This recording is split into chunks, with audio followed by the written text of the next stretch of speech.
اهلا بيكم في حلقه جديده من بودكاست اون سايد. دايما بنشوف الكوره، نتفرج على الماتشات من التلفزيون ورا الشاشات، من المدرجات. ممكن نعرف حد من حبايبنا كده، ننزل الملعب نتفرج على الملعب. ولكن احنا المره دي معانا حد من اللي بيحضر الكواليس، حد من اللي بيحل ازمات، حد من اللي بيشوف الحاجات اللي بتحصل جوه اوضه اللبس. معانا نجم من نجوم نادي بيراميدز ونادي الميريا الاسباني، كابتن محمد عادل صديق. حبيبي يا خاطر، انا اللي مبسوط ان انا معاكم النهارده. الحلقه يمكن اتاخرت كتير بس انا حقيقي مبسوط واتشرف بيكم. ده انا اللي بتشرف بيك، وطبعا حلقه المفروض بقى لها سنه حصل. بس اتاخرت كتير جدا. بس ربنا احنا كاتب عايزين معانا. نضيف كمان بقى حاجه على المقدمه اللي انت قلتها دي، ان انا بعتبر كابتن محمد قصه نجاح.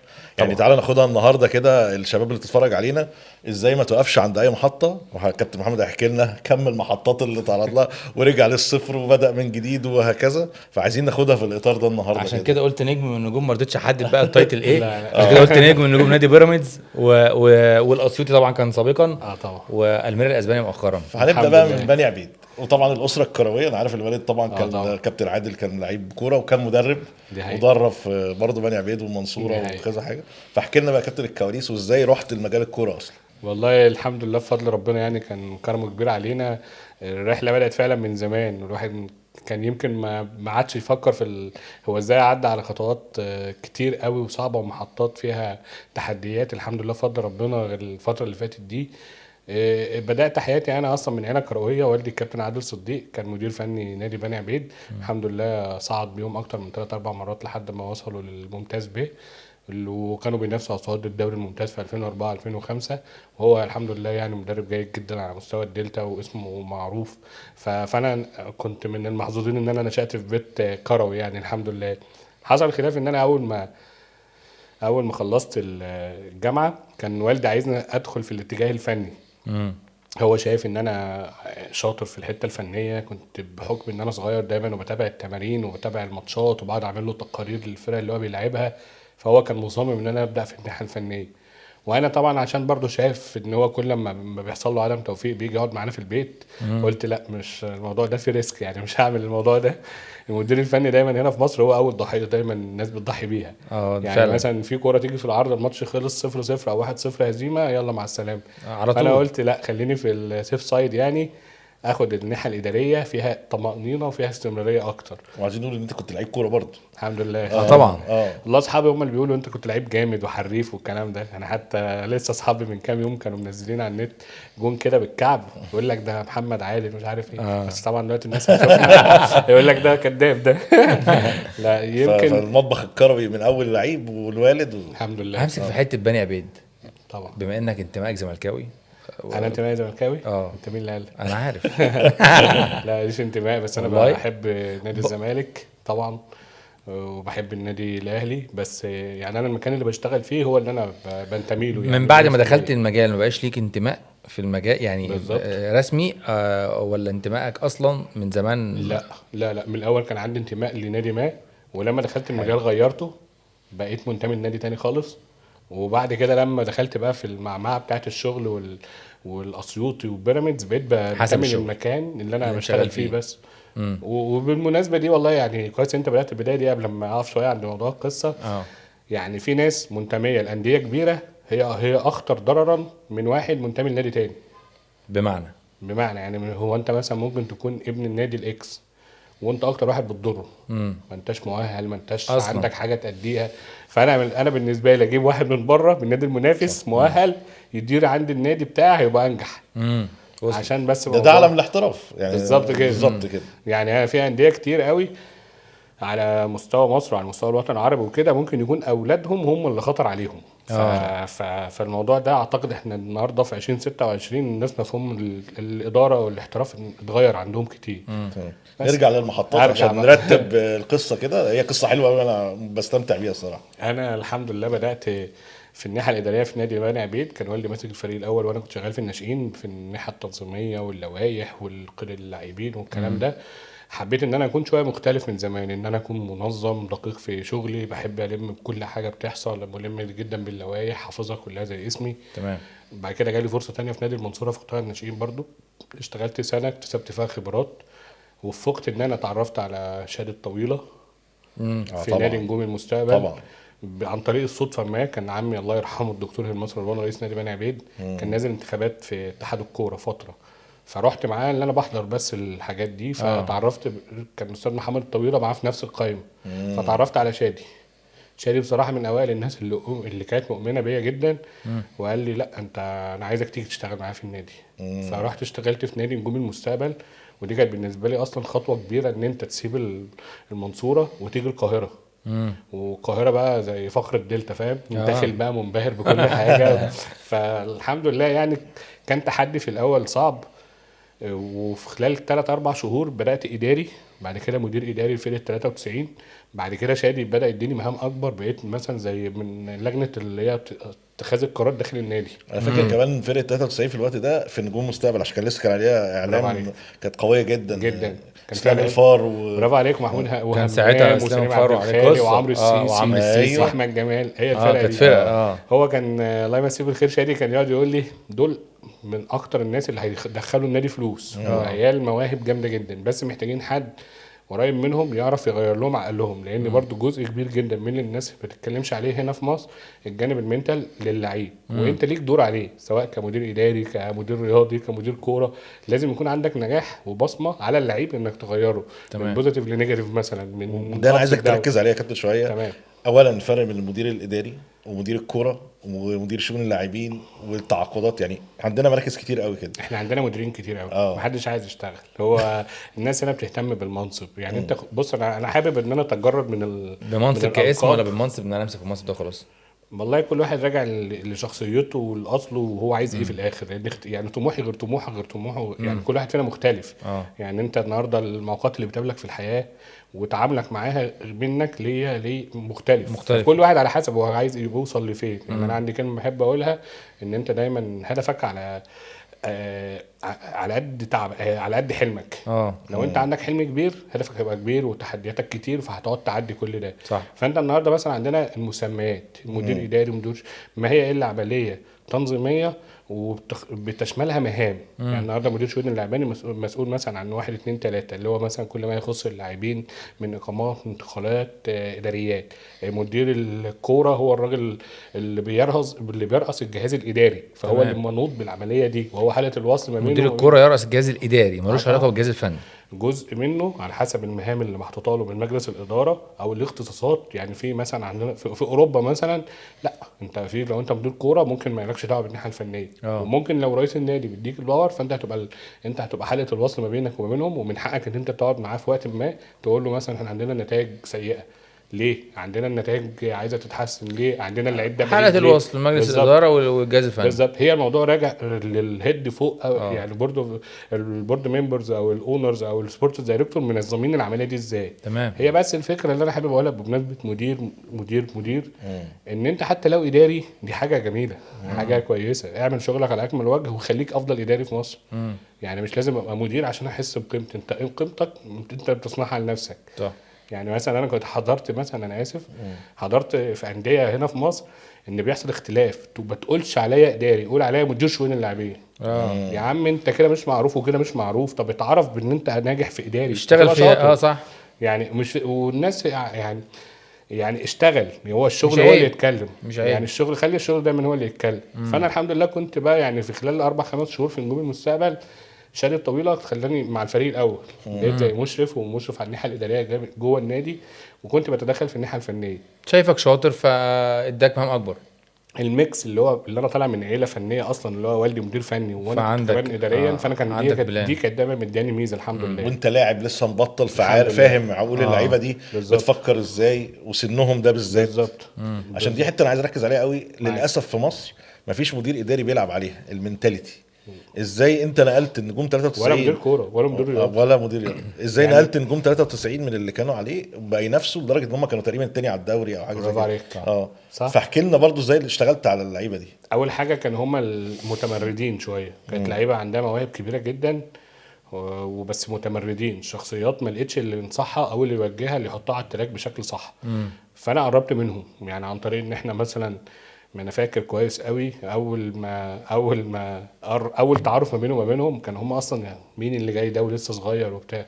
قلت لهم تعالوا نلعب خماسي ضد بعض، انت خد لك فرقه اسلام الفار وانا اخد فرقه ونلعب بقى وكده وعلى فلوس كمان حلو الكلام ده. عشان نقرب من بعض، في الاخر اللي بيخسر بيعزم التاني، وكنا يعني تحاول تقرب منهم. فالعيال يعني انا كسبت ثقتهم. بعد كده بقى مش في مش بالقرب ده، بالمواقف. صح. داخل الملعب لا انضبط، لا ليك حدود كذا، ليك حق انا اجيبه لك ليك. والنادي كان مساعدني في ده. النهارده انت مثلا راتب مثلا بينزل كل مش عارف كام، انا اقول له لا راتبك يوم كذا هيجي، فاللاعب بيختبرك مره واثنين، صدقت هيمشي معاك على التراك. بس جينا النهارده لقيت حياتهم واحده واحده بدات تتحسن على مستوى النتائج. بدا يخش لهم داخل، بداوا يصدقوا ان هم لعيبه الكوره. يعني انا كنت دايما اقول لهم واحنا في نجوم المستقبل، انت عمال تقول لي انا احسن من اللي في الاهلي واحسن، بكسبهم. بدل انت احسن اكسبهم، بعد كده خليني اديني اماره. يعني ما هنقعد نتكلم بس طول السنه. صح. مسكنا الاهلي اتعادلنا مع 1-1 عندنا، كان الكابتن علي ماهر ساعتها هو اللي ماسك مدير فني النادي الاهلي 93. كانت اجمد فرقه في السنه دي. ده تقريبا من هنا عرفته بقى. انا كمان كنت بخلص مثلا شغلي واروح اتفرج على دوري الناشئين عشان اشوف فيه لعيبه مواهب تنفعنا، اشوف المدربين زي ما عملت مع ابراهيم عادل كده. الحمد لله. بس احكي لك ابراهيم عادل لما يجي وقته. فتعرفت من هنا بقى على داتا كبيره قوي من اللعيبه والمدربين. فكسبنا الزمالك وكسبنا انبي وتعادلنا مع الاهلي وعملنا نتائج هايله قوي، كنا تاني او ثالث الدوري في التوقيت ده.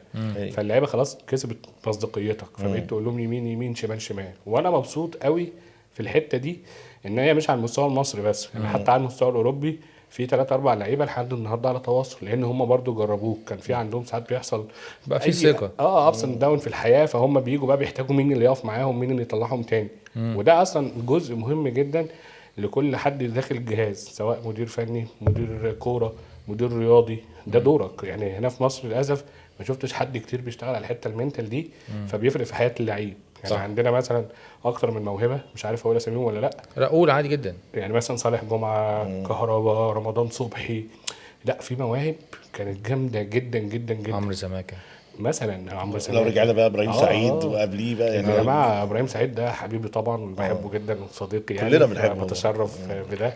ابراهيم سعيد ده يا جماعه اجمد من اي حد. يعني كان بيتكلم، يعني هو في لقاء بيقول لك انا اجمد من كنت موجود. كنت انا موجود معاه على فكره. انا اصدق ان هو يعني برافو عليك. انا بقى كلمته بعديها بقول له الناس بتضحك فبيقول لي قلت له والله انت اجمد منه 10 مرات. انا كنت حاضر ساعتها في لعيبه يعني ابراهيم سعيد، حسام غالي، دول لعيبه اوروبيه. ولولا يعني برضه حسام غالي غلطه اللي غلطها بره، والكلام اللي برضه ساعات وتيجي تكلمه يقول لك فعلا انا غلطان، انا غلطان، لعيب كبير. فلو كان جنبه ساعتها مدير اداري او حد مش مدير اداري، لان هنا في مصر مدير اداري ملوش عنده الصلاحيات دي قوي. يعني هو راجل عنده شغل اداري اكتر، فملوش تواصل مع او حد مدير كوره هي مدير كوره يعني مدير كوره برضه. هي مدير كوره هو اللي عنده الاختصاص الاكبر ان هو يجيب اللعيب ويقعد معاه ويتناقش معاه ويطور من عقليته مره واثنين وثلاثه. خد بالك في لعيبه انا عايز اضمه للقائمه، مع ان هو انها نجم، بس كان ممكن يبقى افضل من كده 100 مره. شيكابالا، لاعب كبير.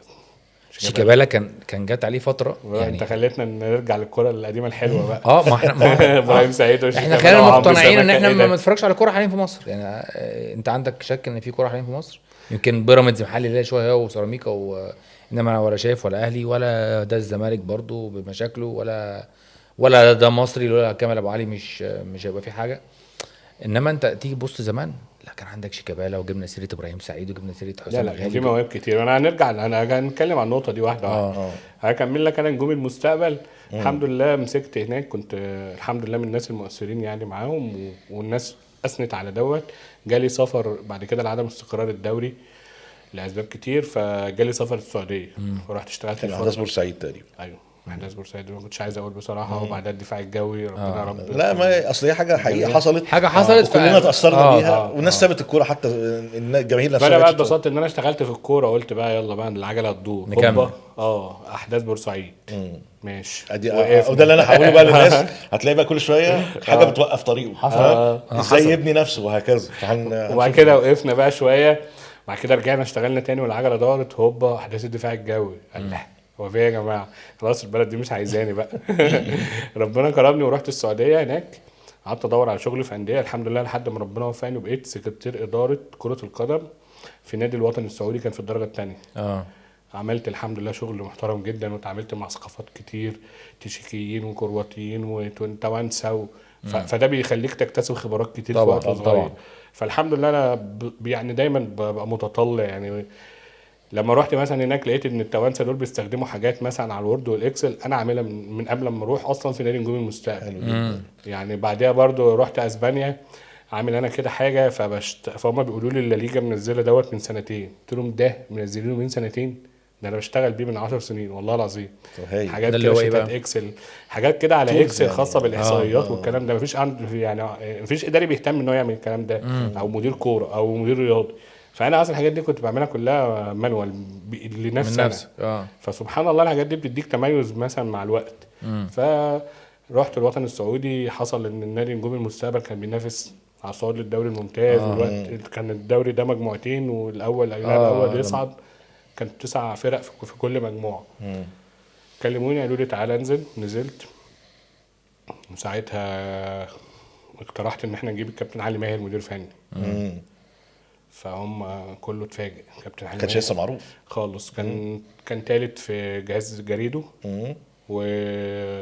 وانا كنت شايفه في الناشئين ان هو مدرب مميز ومجتهد. كان مطلع نجوم. واحنا فرقتنا اصلا القوام بتاع الفريق الاول اغلبه كله صغار السن. بالظبط. فكنت شايف ان الميكس ده لو جه وركب على العقليه بعض مع الشباب الصغير هيشتغل. سألوا هم عليه اكتر من حد من دوري بيبسي المدارس، والحمد لله اثنوا يعني على اختياري وقالوا لي يلا تعالى نقعد. قعدت مع كابتن علي والحمد لله تعرفت عليه، شخصيه جميله ومدرب مجتهد ومتطور من يومه برضه. بعد كده جينا اشتغلنا مع بعض شويه 3 شهور. انا كان لظروف ما اضطريت ان انا ارجع السعوديه. رجعت السعوديه. كابتن علي ماهر بعد مده اسبوع او 2 أو 3 مش فاكر اعتذر عن الاستكمال المهمه في نجوم المستقبل. جاله بقى الترسانه. اوكي. فهو اصر بصراحه ان انا اكون متواجد معاه، وكلمني وانا في السعوديه قال لي انت كده كده لازم تبقى معايا، وكده كده لازم تنزل. حلو. فانا بصراحه بقى كنت في تحدي صعب. يعني هناك الراتب كان كويس ومستقر وليا وضع هناك في النادي، وهنا في الترسانه هبدا تاني من الصفر. ترجع يعني تاني. الراتب يعني كان يا دوبك السكن مثلا. فكابتن علي ماهر بصراحه قال لي لا تعالى وهنحط ايدينا في ايدين بعض ويلا نكبر سوا. وبصراحه هو قد كلمته ووفى باللي هو قاله لي. فانا قررت ان انا انزل.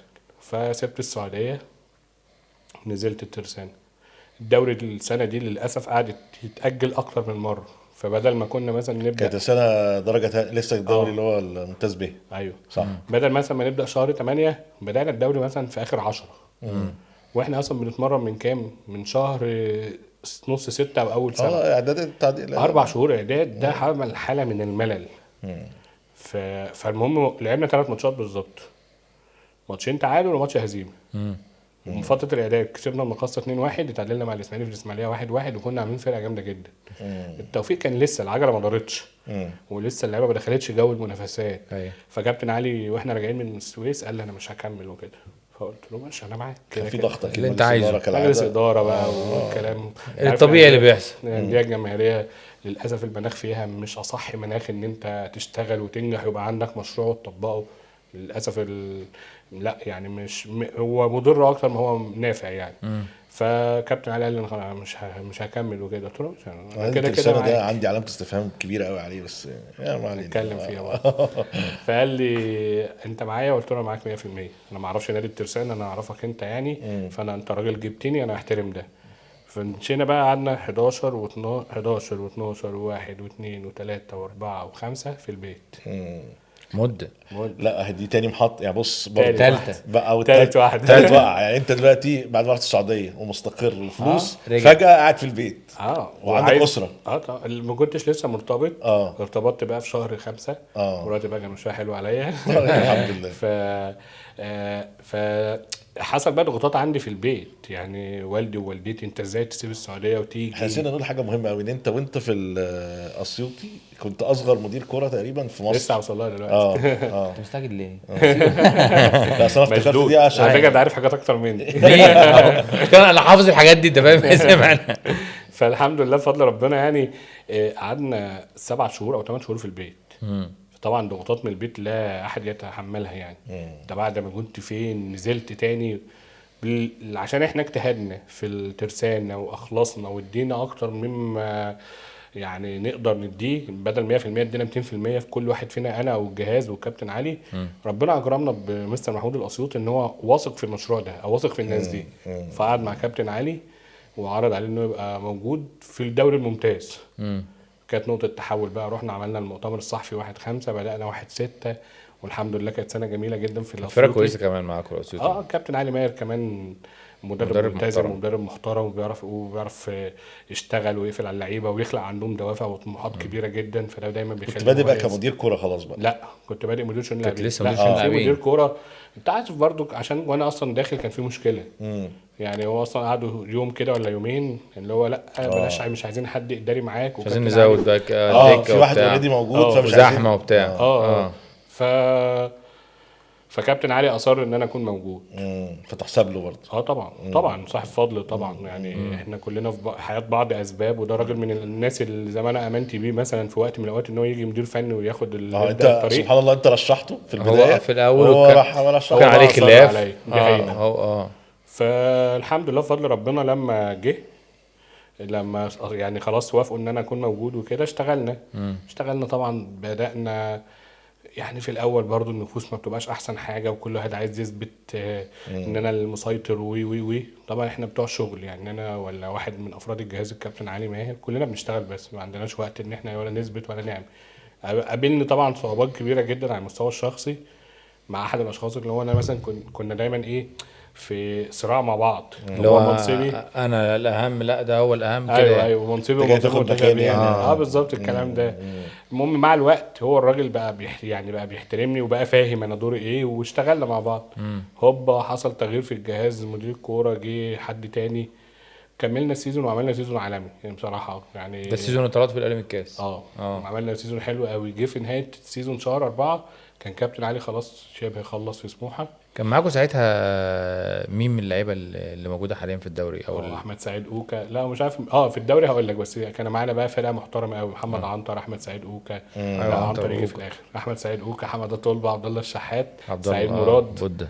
سعيد مراد لعب اسلام معاكم صيام. وكان جون مين كان في عصام ثروت واحمد دعدور. وبعد كده بقى يجي بقى محمد عنتر، محمد رزق، احمد عفيفي. كانت فرقه محترمه يعني. مهند كان جه ولا لسه؟ مهند كان موجود اصلا من اولاد الاسيوطي. كان المستشار نادي هو اللي جايبه من الاسماعيلي. هو كان مش كان جاي من الاسماعيلي، هو كان استغنوا عنه في الاسماعيلي. ايوه ماشي. اوكي صح انت كده دقيق اكتر. لا هم استغنوا عنه، والمستشار نادي بصراحه كان هو صاحب الفضل ان هو يجيبه ويحطه في الاسيوطي. بس هو قعد معانا فتره اعداد، كان ما بين ان هو هيمشي ويقعد لحد ما في وقت ما كده كابتن علي قال لك لا يقعد يكمل معانا. مستواه ما كانش قوي كده وهو صغير ولا ايه؟ لا مش مهند من اول، ودونجا كان معانا. دونجا كان معانا. محمد رزق في نص الملعب. احنا كنا فرقه كويسه قوي بصراحه. محمود صلاح. لا طبعا هو لعيب مميز طبعا مهند. طبعا من اللعيبه المظلومه اصلا في مصر حاليا. انا ما بحبش كلمه مظلوم. يعني ليه مظلوم؟ مظلوم اعلاميا. يعني مش مهم، بس هو راجل ان شاء هو الله بيعمل اللي عليه عقده كويس، بيلعب في نادي كبير، بيروح منتخب مصر، ففين الظلم؟ اصل كلمه الظلم دي بتجيب ضعف وبتجيب ظلم. وبتدي له حجه ان هو انا بعشق مهند عشان بس نبقى فاهمين. لا هو مهند على فكره انا بحب مهند، بس طبعاً انت فهمت فاهم. قصدي ايه؟ هو قوي ولعيب جامد، فهو مش مظلوم في حاجه. وفرض نفسه. هو راجل بالظبط كده. ده اللي هو راجل عاجبني في فيه. منتخب مصر، ده اللي بيروح يلعب عاجبني ماتشات في فيه. افريقيا، فراجل جامد. انا بحب مهند طبعا. مهند اصلا يعني تحديدا كويس انت فتحت السيره. اقول لك قصه معاه. الولد كان بادئ فتره الاعداد جامد جدا.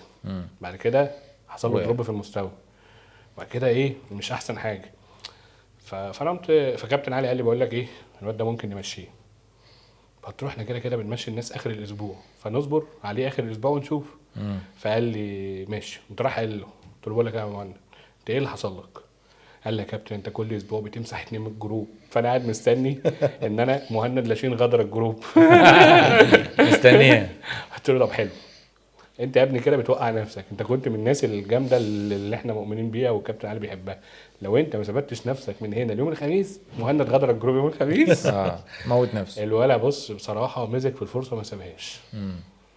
وهو ما شاء الله عليه. وكان برضو دي جراءه من كابتن علي بما يرضي الله. برضو خد بالك مهند كان احصائياته في الممتاز به مفيش اصلا ما لعبش ماتشين. اه ده لعب الماتش اللي هم كان احتفال الصعود وجاب فاكره جول ده. بس. انت فان هو برضو يسيبه. وبصراحه الولد كمان ساعده. وكابتن علي ده قرار، لان دايما انت محتاج حظ في حياتك، فالحظ بيجي للي بيجتهد واللي بيستحقه. صح. فبس فكان رحنا اشتغلنا في الاسيوطي. كابتن علي جه قال جاله بقى سموحه. انت قلت جاله سموحه. في الوقت ده مستر محمود الاسيوطي بقى كان اتعامل معايا بقى اكتر من 7-8 شهور وعارفني. فقال لي انا عايزك انت تبقى مدير كوره وكده. قلت له والله روح قول لي كابتن علي انا ماليش دعوه. انا مع كابتن علي. قال لي يعني ايه يعني انت انا حاج محمود. ازاي يعني؟ قلت له والله ما اعرفش انا غير مع كابتن علي. فالمهم انا في الوقت ده كابتن علي برضو كان عنده مشاكل في سموحه في الجهه الاداريه لان عنده ناس كتير. فانا ولا هخش مدير كوره ولا مدير شؤون لاعبين ولا مش هيلاقي مكان. ولا اي مدير الحاج فرج مرشق الحتت دي اداريين. فقلت للكابتن علي خلاص انا هسيبني انا استمر يعني هنا في الاسيوطي واخد التجربه. ودي بقى من هنا كنت 29 سنه كنت اصغر مدير كوره في مصر. طيب ما قلنا بقى كابتن علي ماهر جاله سموحه، في ناس هنا بقى ابتدت تقول كابتن علي ماهر تخلى عنك وراح سموحه وساب كابتن محمد عادل. لا الموضوع ما يرتقيش ان هو يبقى تخلي يعني. هو انا اول مره اقول لك الموضوع ده او القصه دي فعلا ان وانا كنت رامي الاختيار عند كابتن علي. كابتن علي انت تشوفه لان الراجل انا بحبه وهو برده من احد الناس اللي كان لها فضل عليا. فقلت له انت تشوفه عايزني ابقى معاك في سموحه اوكي. قال لي مش هتفرق معاك المنصب. قلت له لا. قال لي طب ده مدير كوره تبقى اصغر مدير كوره في مصر. قلت له انا لسه صغير كده كده لو ما جاتش دلوقتي هتيجي قدام يعني. فحصل ان في وكيل هو اللي كلمني اللي هو كان يعتبر اللي مخلص الديل للكابتن علي في سموحه. اللي هو اللي شغال مع سموحه بمعنى صح. وهو شغال مع سموحه فعلا. كلمني قال لي خد بالك انت حد جميل ومحترم والناس بتحبه بس انت في مشكله عندك كبيره. كابتن علي عامل خلافات عشانك وكده وبتاع. قلت له طيب تمام مفيش مشكله انا هكلم كابتن علي ان انا عندي اوفر اقبله خلاص. فانا اوريدي كلمت كابتن علي مباشره قلت له لا انا حابب ان انا اكمل في الاسيوطي وكده. تمام. بس فهو ده الموقف اللي حصل بالظبط. يبقى يعني نقولها بشكل احسن ان هو تعارض مصالح فكان غصب عنه لازم يختار. في زحمه على الدكه هناك وناس انت عارف برضو انديه اللي زي كده لو في حد متسكن في مكانه مش هيتحرك خلاص مش هيجيب بالك حد. بيتدرب سموحه في الوقت ده برضه سموحه طبعا كان اسم كبير. كان اسم كبير فهيضحي شويه. صح. ما فيش مشكله بس ربنا يعني هو دايما بيبقى مطلع على النوايا ومطلع على اللي انت بتجتهده. والحمد لله ربنا يعني دايما كاتب لي الخير. خد بالك انا خدت التايتل ان انا اصغر مدير كوره في مصر وانا عندي 29 طبعا. سنه. اشتغلت 3 شهور مع كابتن سامي الشيشيني. كنا هنعمل فرقه كويسه لولا الاحداث اللي حصلت بعد كده. جه كابتن سامي الشيشيني اتعرفت عليه شخصيه جميله وانا بحبه جدا على المستوى الشخصي سواء على المستوى الفني او على المستوى الخلقي. انا حد جميل وقريب ليا فنيا يعني. ايه اخبار مدرب كبير. مدرب كبير جدا سامي الشيشيني مدرب كبير والله. هو سامي الشيشيني اجنبي في مصر يعني. هو عنده 1 + 1 = 2 كل حاجه ماشيه كده. فده في مصر شويه الموضوع متعب. حته طلعت يوسف كده انت فاهم اللي هو ايه 1 + 1 = 2. لا بس كابتن سامي بس بعيد عن الفنيا يعني. لا كابتن سامي لا فنان كابتن سامي دي معلومه جديده برضو اول مره نستعرفها عن كابتن سامي. طبعا. كابتن سامي طبعا بيطلع في الراديو هزار وبتاع. هو بص شفت لا وحتى في تحليله مثلا مختلف. الراجل شاطر بيتك على ومختلفه معينه عنده حاجات معينه بيتكلم فيها. يعني انا اقول لك على حاجه من الناس اللي كانت مؤمنه جدا بدونجا وكان كمان بيفكر انهي دونجا فيهم؟ دونجا نبيل عماد. دونجا بيراميدز لا دونجا الزمالك اللي هو كان في بيراميدز الاول. أيوة كان اسيوطي. وكان قال لي الواد ده ممكن يلعب كمان سيرد باك هو لعيب جامد جدا. وكمان ابراهيم عادل. ابراهيم عادل اول ما شافه في اول فتره الاعداد جاب كابتن عصمت المعد البدني قال له انت شغلتك الولد ده. قال له الواد ده هيلعب السنه دي معايا. هو الواد صغير قوي. مين اللي اكتشف ابراهيم عادل؟ اقول لك القصه بتاعت ابراهيم عادل. واحنا في الاسيوطي لما بعنا محمد عنتر كنت انا من الناس اللي موجوده في الديل. بعنا محمد عنتر لنادي الزمالك ب 15 مليون جنيه. كان وقتها برضه رقم. هقول لك قصه في عنتر. ماشي. هقول لك قصه. كنت احنا قاعدين في احد الفنادق في اكتوبر مع اداره نادي الزمالك وقاعدين بنتكلم في الديل. سيف الاسيوطي بيتكلم في الديل وبيتفق على كل حاجه وانا كنت قاعد معاه. فجالنا تليفون من مستر محمود الاسيوطي ان خلاص الاهلي خلص الديل ب 13 مليون جنيه. انتوا قاعدين واحنا قاعدين. فسيف قال لي هنعمل ايه؟ قلت له مش عارف احنا عايزين نمشي. وعنتر جاي في الطريق يمضي رايح على الجزيره واحنا هنطلع من الفندق نروح له على الجزيره. فعنتر قال لي طب شوف تصرف. فانا قلت له يا جماعه بصوا كان ساعتها يعني حد من مجلس نادي الزمالك بيكلم رئيس النادي بياخد كان مستر مرتضى ساعتها صح؟ كان بياخد منه كونفirmation على 13 مليون جنيه. فهو رجع قلت له والله انا اسف وبتاع ده الزمالك الاهلي خلص ب 15 انا ببوظ انا مش عايزين حاجه خلاص. انت عايز تمشي. قال لي ايه ده انا عملت مكالمه دقيقه واحده ب 2 مليون زياده. ده مش هينفع. فقال لي قال لي لا ازاي؟ قلت له والله خلاص واحنا بنشكرك. قال لي لا استنى. اما كلم بشار مرتضى قال له لا هاتهم وتعالى. ازاي بقى انا ببوظ يا جماعه. طب 20 لا فالمهم اتكلمنا مستر محمود قال لك يعني في تنفيذ بنقول له دلوقتي في النادي احنا رايحين النادي. فرحت انا وسيف الاسيوطي ومعانا عنتر في العربيه ورحنا نادي الزمالك، كسبنا عنتر في العربيه. دخلنا جوه، خدنا الفلوس على طول 15 مليون. خلاص كده. كانت شنطه كبيره قوي أي. كده. فخدنا الفلوس ورجعنا بنفتح اللوك بتاع العربيه عشان نحط فيها الفلوس. عنتر قام نازل في جامعه الدول، معدي الطريق وجاري الناحيه التانيه، عربيه سودا خدته ومشي. اوف. فبقيت انا وسيف الاسيوط واقفين ماسكين الشنطه. ده شغل مافيا. ازاي قصة يعني حلوة عربيه أوي. خدوا مشي؟ انا اول مره اقول الموضوع ده. بس جامده قوي، قصه حلوه قوي. والله افلام ده. نتصل بالولد عنتر، تليفونه مقفول واحنا معانا 15 عارف شغل مليون مين جنيه. ده؟ ايه كابتن عادل القيعي، ده شغل كابتن عادل القيعي. ف فالناس بتوع الزمالك قال لك ما تقلقوش، كل حاجه تمام والولد مضلنا والدنيا تمام. طلعنا بقى على مكتب مستر مرتضى منصور، احد التليفونات الجميله لوكيل اللاعب. 5 دقايق لقينا الولد عندنا. كان راح فين بقى؟ كان الولد خلاص المفروض اصلا اهله قاعدين في النادي الاهلي أصلاً. عمه. بيقول لك كان رايح على بجد. النادي الاهلي وهم لا جابوه. يعني انا عايز اعرف مين اللي جه خده. وكيله يعني خلاه وكيله. فدي قصه يعني قصة اول مره جديدة أقول. دي. ففي الوقت ده النادي دخل 15 مليون جنيه. اه فمستر محمود قال لك انا عايز استثمر واحط جزء في الفلوس ده في اللعيبه. فحد والله بس مش عايز اغلط في الاسماء، بس حد اسمه كابتن احمد صالح او احمد صلاح مش عارف. كلم سيف الاسيوطي، كان هو لعيب في المريخ. قال له في عندنا لعيب ناشئ، لعيب جامد جدا وكده. فسيف قال لمحمد جمع كان ساعتها كابتن اشرف خضر مدير فني تقريبا المريخ مش فاكر ساعتها. والله مين. اه فجمعت على الولد جدا كتير معلومات، لقيت ان الولد فعلا كل الناس بتثني عليه. رحت اتفرجت عليه تمرينه.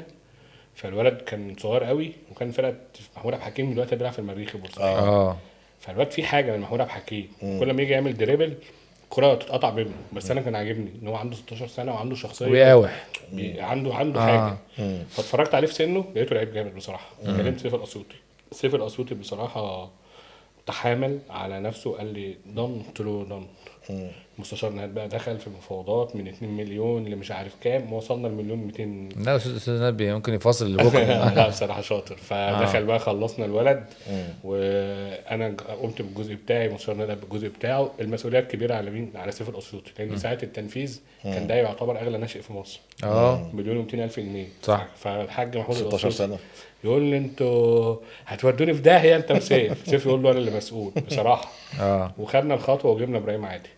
جه بقى تطور ابراهيم عادل مع الكابتن سامي الشيشيني، كان عامل له برنامج لوحده، المعد البدني معاه، جيم واكل لوحده. النادي بقى ايه؟ اتباع. تعالى بقى الكوست البيع. نبدا المحطه الجديده. خلصت. دي الصفر تاني. فالحمد لله كان يعني كل خطوه مستشار خير من تركي ربنا. بقى اول مره بقى. الناس بقى النادي اتغير تماما، وبقى في ناس تانية وبقى في لعبه تانية. حسيت ان فعلا في هيبقى في استثمار والدنيا هتتغير طبعا. والاجواء اتغيرت انا اول مره قعدت في ميتنج في النادي الجديد بقى. انا اصلا مشيت بقى راجع المنصوره ويعني مش عارفين في ايه. شغل بقى اللي بتاع الاحزان ده تامر عاشور. خلي بالك في حاجه، هو كان سايب كابتن علي ايه، راح الترسانه صح. وهو دلوقتي خلاص خد الريسك عشان يبقى هنا. عشان يبقى لوحده. ودي كابتن علي كان راح سموحه صح. سموحه فكده وقفت. فاللي هو يعني ولا رحت مع كابتن علي ولا كملت. ده حقيقي. وبقى احزان بقى. طب ليه طيب وانا عملت ايه وحش؟ هوبا جالي تليفون، ده انت عايزين نقابلك النادي الجديد بكره. قمت راجع من الطريق والله العظيم. سبحان الله. قمت راجع ورحت قابلت الناس وكده. فبدوني ورقه لقيت فيها احمد الشناوي، عمر جابر، احمد توفيق، طارق حامد. مين دول؟ مين دول يا جماعه؟ محمد فاروق، رجب بكار. قال لك النادي الاسيوطي الجديد. ده اسيوطي ازاي؟ والله العظيم. ازاي يا جماعه؟ رجب بكار، احنا هنرجع لقصه رجب بكار بصراحه يعني. فكانوا في محمد حمدي، عبد الله بكري، لا في علي جبر. ايه يا جماعه مين دول يا جماعه؟ مهدي سليمان. انت ساعتها معلش كنت قاعد مع مين بقى اللي اداك الورقه؟ لسه هيجي بقى حد من الاداره السعوديه الاول. لسه ما فيش مجلس التنفيذي. بعد كده بعد كده جه قعدت مع كابتن حسام البدري وكابتن احمد حسن. ايوه. بعد كده بدات اخد مهام الاداريه. بعد كده كان في جزء التعاقدات اللي هو مع يعني المكتب هو اللي مسؤول عنه. اللي هو محمد جمال عاصي. كان ترشيح مين؟ لان انا عرفت قصه كده ان ساعتها التليفونات راحت لمستشار تركي ان لما هو كان عايز يبني فرقه اجيب مين يبني لي فرقه بسرعه، لان كان ساعتها كاس العالم ساعتها في روسيا. حد قال له تامر النحاس، وحد قال له محمد شيحه، وحد قال له العاصي. فمستر محمود اللي رجح العاصي صح؟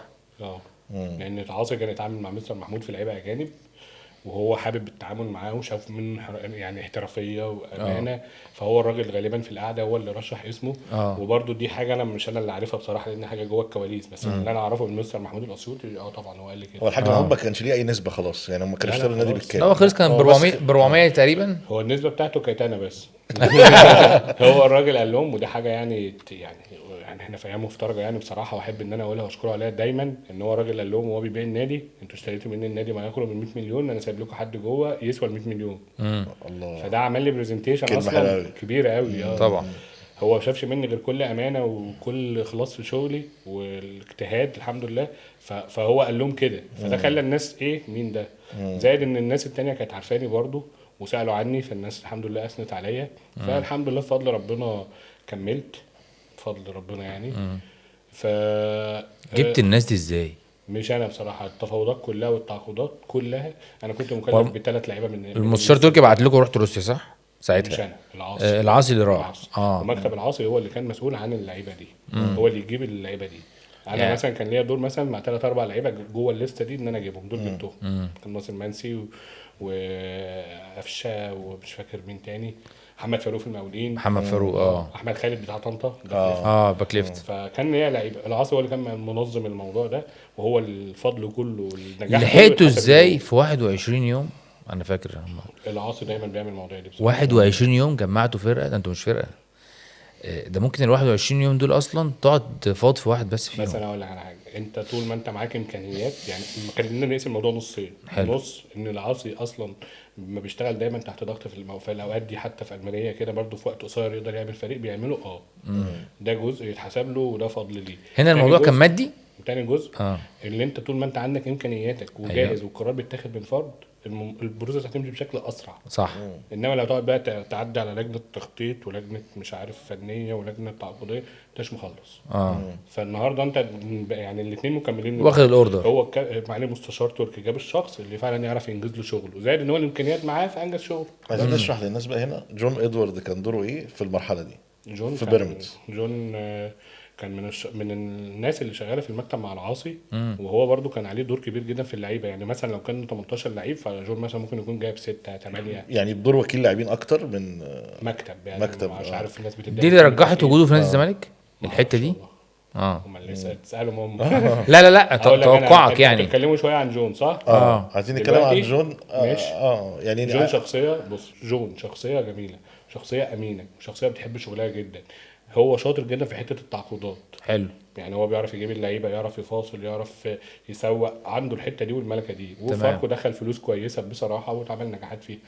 فكره بقى ان هو يجي مثلا مدير رياضي، هم ممكن يكون نادي الزمالك شايف مثلا حاجه معينه فيه، فهم في الاخر انا بقيس النجاح. يعني انا ما بحبش ان انا اقيم حد مثلا بعتبره مثلا زميل او كان صاحب او كده، بس نسبه النجاح مش احنا اللي نقيمها، هو جمهور مثلا او مش الجمهور، حتى مجلس الاداره حاطط له تارجت. ايه التارجت بتاعك؟ تلعب في افريقيا تمام، تاخد دوري تمام، هم اللي يقيموه في نهايه المرحله بتاعته. بس هو في التوتال اللي انا شايفه لغايه دلوقتي انا في كذا حاجه ايجابيه عجباني. عجبني حاله الاستقرار اللي معموله على الفريق والقفله. عجبني في اختيارات لعيبه في الفتره دي كويسه، فيهم فلوس كتيره ومكلفين بس على الاقل بس كويسين. قصاد كده اختيارات لاعبين بصراحه عليه علامات استفهام كبير. ماشي. يعني الناس اتكلمت في الحته، يعني لو هو حتى دي حتته التعاقدات. في قاعده حلوه قوي في الكوره. كل ما تقرب من رقم 10 يعني انت تبقى جيد. انتوا احسبوها بقى يعني معنى ايه. وصل. لو انت جبت 7 من 10 يبقى انت جاي كويس قوي. لو 5 معقول، لو 2 من 10 يبقى انت فاشل. فاهم؟ يعني مفيش حد بيجيب 10 من 10. دي قاعده حتى في مونشي مثلا بتاع استون فيلا، السبورتس دايركتور لما كان في اشبيليه ولا كان في استون فيلا بيشتغل بالقاعده دي. انت كل ما تقرب من رقم 10 تبقى جيد جدا. ممتاز. فانت بقى قيس كام صفقه جت، كام صفقه نجحت، اديله التقييم على ده. في حته تانية انت قلتها برضه هاخدها من كلامك في تصريحات قبل كده، ان المدير الرياضي لازم يشتغل حته في كل حته. يعني يشتغل شويه تعاقدات، مش شرط يشتغل، لازم او عارف ايوه عنده عارف ايوه يعني عنده النوع بتاعه الميديكال. النهارده ازاي بتختار مثلا الهيد اوف ميديكال دوت بناء على ايه؟ هل انت مؤهل لده؟ طب انت مؤهل منين؟ التجارب حلوه والحياه حلوه، بس الحاجات الكورسات والعمليه بتفيدك. أيوة. زي جنب الجزء العملي، فده جنب ده يثقلك. الجانب الاداري التعاقد، انت النهارده بتثق في محمد خاطر فبتجيبه تديله الملف. طب انت تبقى عارف الستبس ايه عشان تبقى انت متابع عامل فولو صح. فالناحيه الفنيه هل انت مثلا عندك عينين حلوه مثلا في اللعيبه، هل عندك انت درايه عن طريق اللعب، كل الكلام ده. فانت لما بتبقى عندك من كل حاجه هتكون في الاخر مدير رياضي هو ناجح. سيستم كبير طبعا هو طبعا. القصه خدوها ان هو كان في بيراميدز عارف يجيب كام لعيب كويس او عارف يتعاقد مع كام لعيب كويس. بص انا بس راجل انا كنت في شايف المطبخ وكنت يعني في الاداره التنفيذيه جوه المكان. الفضل كله في التعاقدات مكتب محمد العاصي كمكتب بس كمكتب مش كامل اشخاص. مش شخص انا معين. راجل رحت خلصت مثلا لعيب واثنين وثلاثه، وانا الراجل ده لو مش هو مديني الليميت ومديني التنفيذ ومديني الحريه ومديني القدر اللي اخلص بيه، هخلص ازاي؟ صح. مفيش شطاره عشان بس نبقى. اصل احنا برضو معلش في الوقت ده ما احناش كنا جايبين، يعني انا احيي جون مثلا على ان انت جبت عمرو ناصر من حته مش معروفه والواد بقى لعيب جامد. انا اسف مش الواد اللعيب عمرو بقى لعيب جامد، فاهم اقصد ايه؟ احييك. انما احنا رحنا اصلا في الوقت ده جبنا مين؟ احنا جبنا جول نجوم مصر. صح. معاك الاكتشاف فلوس، الوحيد ابراهيم عادل. معاك فلوس وراح تجيب نجوم، عايز ايه؟ سؤال صغير هنا، بيراميدز فعلا اتعمل كيدا في النادي الاهلي؟ الناس الكبار دي اكبر من الكلام ده بكتير. كان يقدر، يعني احنا كنا بنلعب من اول يوم على البطوله. واعتقد ان احنا نجحنا نجاح غير طبيعي. ان انت فرقه تنشا في 20 يوم وتطلع ثالث الدوري بفرق بسيط جدا عن اول الدوري، وتلعب كونفدراليه من اول سنه وتوصل نهائي كاس مصر صح. وتكسب القطبين الكره المصريه. الاهلي رايح جاي والزمالك رايح وتعادل جاي، فاهم؟ اسماعيلي بس اللي كسبك. اسماعيلي بس كسبنا عندنا برضه. اه ماتش اسماعيلي في اسماعيليه ده. اسماعيليه كلها كانت في الماتش. انا شفت انا كنت كنت في الماتش. الجمهور وكينو كانوا يعني كينو اصلا اتخض يوميها. ايوه كان بيلعب على بهرج كينو محمد عمال ايوه يشد في شعره وبتاع. ايوه كان فالواد ايه ده؟ وانا اصلا كنت عايز اقول لك، بس برضه اقول لك للامانه الملعب ده لو كانت الارضيه كويسه اليوم ده كان غالبا كينو زعل الاسماعيلي. والله. بصراحه انت عارف كينو كان كل ما يجي يعمل دريبل الكره تفرط منه. وبعدين الماتش ده اول 10 دقايق 7 كورنر للاسماعيلي، منهم 2 بتاعي 0. محمد متولي طلع صح؟ في واحده جون. صح. فهي لا كان يوم جميل. والجمهور عمل اجواء ساعتها جامده اسماعيلي يا باشا. نرجع وش الكرة للمحطه المصرية. بتاعت تركي آل الشيخ. تمام. خلصنا موضوع جون ادوارد كده. بس انا اخر حاجه بس بقولها ان احنا للاسف بنختصر دور المدير الرياضي في مصر على فكره التعاقدات، لكن لما تجيب مدير رياضي في نادي زي الزمالك دي ابعاد كتير قوي عشان تشتغل عليها. فده اللي انا بس كنت ماشي، وزي ما انت بتقول كده وانا متفق معاك تماما. لازم برضو ايه ندي زي حق من حقه، اللي هو برضو لازم توفق له المناخ.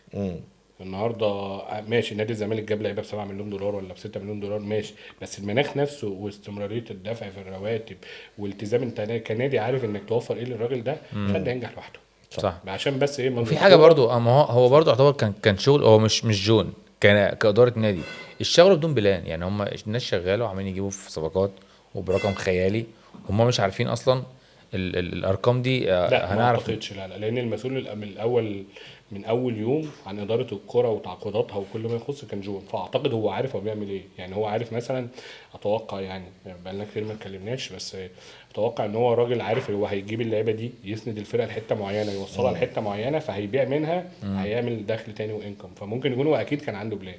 انما نادي الزمالك مثلا برضو لازم يساعد المدير الرياضي سواء جون او غيره في المناخ العام. ايه المناخ العام؟ انت النهارده كنادي كبير لازم تبقى عارف التزاماتك ايه. النادي الكبير بالفعل مش بالكلام. صح. النادي الاهلي ولا اي نادي في العالم ملتزم. مش هتلاقي مثلا متاخر في الرواتب 3 4 شهور. مش هتلاقي عنده ازمه في سكن، مش هتلاقي عنده ازمه في لبس، مش هتلاقي. ما النادي فعلي عشان بس ما بحبش كلمه ايه النادي كبير. هنا في مصر مثلا تلاقي لسه نادي صاعد من الدرجه الثانيه للدرجه الاولى ورئيس النادي داخل يقول له احنا نادي كبير. باماره ايه حضرتك؟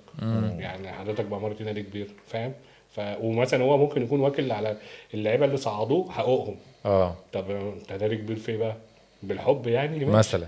بس طب ناخد نقطه متعلقه. الزمالك عرض عليك بقى فعلا فكره ان انت تبقى مدير رياضي او مدير كره او كده؟ بص حصل كلام مع 2 اعضاء مجلس اداره في شهر 3 وتواصلنا اكتر من مره واتكلمنا كتير قوي. كنت انا ساعتها الفتره دي في اسبانيا ولسه راجع مصر. لما رجعنا مصر اتكلمنا، بس ما كانش فيه استقرار على التايتل.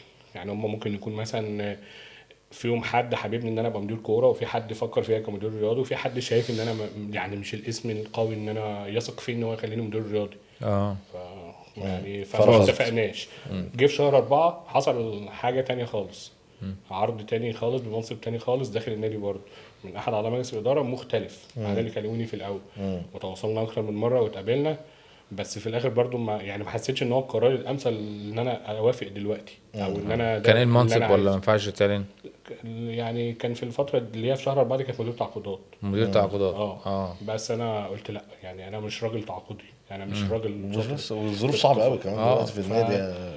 فساعتها غالبا هما كانوا شغالين في اكتر من اتجاه. انت عارف نادي الزمالك كانت احد مشاكله الفتره دي مجلس الاداره شغال في اتجاه، اللجنه الفنيه شغاله في اتجاه، المحبين للنادي شغالين في اتجاه. وحاجه كمان مجلس الاداره نفسه كل واحد شغال في اتجاه. فربنا يا رب يوفق نادي الزمالك، نادي كبير وكانوا عاملين حاله الفتره اللي فاتت دي، ان شاء الله ترجع تاني وتستمر ونشوف دوري محترم زي ما هو السنه دي بصراحه مميز. نخش بقى على الخطوه محطه الامارات بقى. المحطه الجديده. الامارات. انت رحت اشتغلت في الامارات؟ لا قصدي قال الامارات. انت بتتكلم على البيع. انا قلت الميريه. ماشي انت اللي صح. لا المرايه لسه، ده المرايه ده هو ده موضوع هنتكلم عليه. المرايه نقعد فيه شويه. ماشي. جه بقى اخر السيزون دوت النادي اتباع. اللي هو معايا بيراميدز. مستشار تركي الشيخ باع محطه النادي. بص محطه تاني جديده صفر تاني. والله ده الواحد فرهد والله. فالحمد لله بفضل ربنا يعني الشركه الاماراتيه كان فيهم احد الاشخاص المسؤولين واعضاء مجلس اداره في الاداره بتاعت معالي المستشار تركي الشيخ، فكان عارفني. فقعدت انا بقى في مرحله تخبط، طب احنا هنعمل ايه، هنسوي ايه. الحمد لله استمريت معاهم شهرين 3. كانت الاداره جت برئاسه ممدوح عيد، الاداره التنفيذيه. كابتن حسام البدري مشى وكابتن احمد حسن مشى فاشتغلت معاهم وعملت معاهم فتره اعداد محترمه وسافرت معاهم ماتشات افريقيا وجينا في شهر بقى 9 كده انا قررت ان انا امشي. الفتره دي بقى اصلا كان في الحمد لله اكتر من عرض، وكان في المنتخب مع كابتن حسام بدري كان كلمني. حلو. بس انا كنت لسه في بيراميدز مرتبط مش عارف اعمل ايه. خدت القرار ان انا امشي من بيراميدز. بعدها بقى ساعتها معالي المستشار بعت لي ان انا اروح اسبانيا. رحت بقى انت هناك كنت بقى. قاعد ساعتها يعني. انا والله ما لحقتش اقعد بس فضل ونعمه من عند ربنا. بس هو في الوقت يعني انا خدت القرار ان انا امشي كده. بس انت ما حسيتش ساعتها ان بيراميدز بيكبر؟ يعني كان ساعتها بيراميدز كبير من اول يوم. لا انا قصدي يعني هو ده فعلا اللي بيطلق عليه النادي اللي اتولد كبير. بيراميدز انا قصدي كبير ليه من مشيت أول يوم. يعني برضو عايزين نعرف الكواليس، مين اللي مشاك او في حد ضايقك في حد خالص. ناس كانوا بيعاملوني احسن معامله وكانوا بيدوني كل صلاحياتي وكانوا محترفين جدا في التعامل معايا خالص. كان مستر امير. ممدوح عيد. ممدوح كان علاقته كويسه بيك. ممدوح اصلا يعرفني من ايام ما كنت انا شغال في النادي نجوم المستقبل. وهو كان مبسوط. عشان في ناس برضو قالت ان كابتن ممدوح هو السبب في ان انت تمشي في الوقت ده لا خالص. ممدوح لا خالص. ممدوح كان يعرفني اصلا من ايام ما كنت انا شغال في نادي نجوم المستقبل. لان هو كان صديق لشادي الطويله. ايوه. فكان يعرفني من هناك اصلا. فاول ما جه هو حصل له نوع من الطمانينه ان محمد هنا انا مبسوط. فمشيانك كان قرار بتاعك انت 100%. انا الحمد لله بفضل ربنا. انا لو حد مشاني اقول مش ازمه انا. فممدوح قال لي انا مبسوط قوي بالرحله اللي انت وصلت لها، انا مش مصدق، ربنا يوفقك، انا مبسوط ان انت هنا. وكان مديني صلاحيات وثقه بصراحه. وانا الحمد لله بفضل ربنا ما اعتقدش ان انا قصرت في اي حاجه. وان حصل تاثير اكيد غصب عني، بس انا جيت في وقت ما ممكن اكون مش مطمن قوي او انا مش مرتاح قوي او حاسس ان في وجوه كتير دخلت النادي. فانا قلت لا خلاص بقى ستوب بقى كده كفايه. تمام. وكان في احد الانديه الكبيره كلموني ان في الوقت ده ناديين الكبار اهلي وزمالك. كده قفلنا محطه.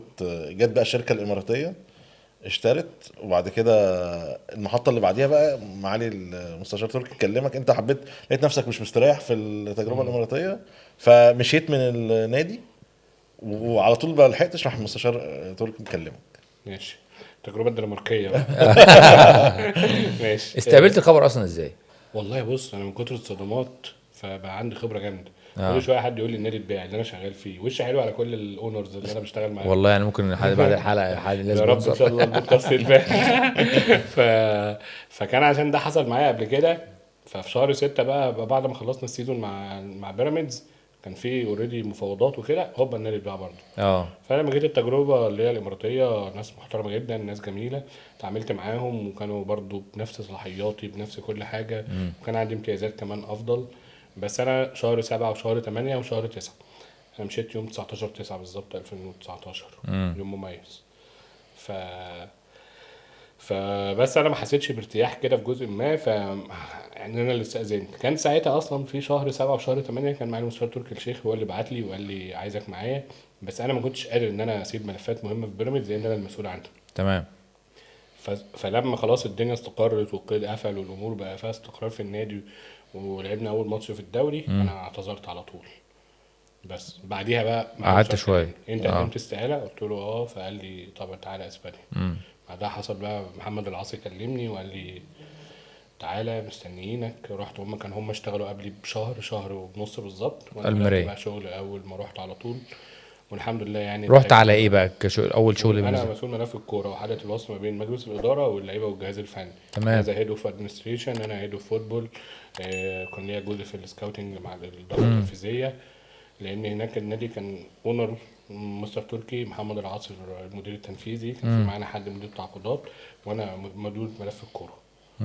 كان كنت المرايه برضه بقاله 7 سنين تقريبا ما صعدش. بالظبط. طبعا كان تحدي رهيب. بالظبط. كنت برضه بتبنوا نفس النظام زي ما عملته مع بيراميدز، بتبنوا فرقه جديده مع المرايه صح؟ بس يعني احنا من اول يوم في الميريا كنا التارجت بتاعنا ان احنا نصعد للدوري الممتاز، ونجيب لعيبه مواهب ونعمل منها دخل للنادي. تمام. الحمد لله بفضل ربنا قدرنا نعمل ده، والخطه اللي كان حاططها الاداره التنفيذيه للنادي اللي هي 3 سنين الحمد لله اتحققت في تاني سنه؟ ثالث سنه.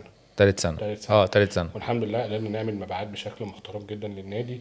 في 3 سنين، اول 3 سنين تحديدا بعنا بما يقرب من 200 مليون يورو مثلا. ما شاء الله. الحمد لله جبنا لعيبه مميزه جدا، عملت استثمار جيد فيهم. ما هي ده الجزء برضو اللي انا كنت لسه بنتكلم فيه في اول الحلقه، ان هو كل واحد ليه جزء بيشتغل فيه. فانا مثلا كنت بصفتي ان انا الراجل المتواجد طول الوقت في النادي ومع اللعيبه والجهاز الفني، فانت بتشوف مثلا مين تالنت تقدر تشتغل على حته اللي عليها بتاعته عشان تكمله الحته اللي ناقصه، وفي الاخر النادي اللي بيستفيد سواء صح. على المستوى الفني او على المستوى المادي. صح. فالحمد لله كان ليا بصمه يعني كبيره مع اكتر من لاعب، منهم مثلا عمر صديق، التوري، الرمضاني. فالحمد لله بفضل ربنا يعني لحد دلوقتي على تواصل دايما، وفي لعيبه كمان اسبان يعني الحمد لله برضو على تواصل، فتحس ان انت قدمت بصمه في المكان ده. طبعا واجهت صعوبات في الاول كبيره جدا.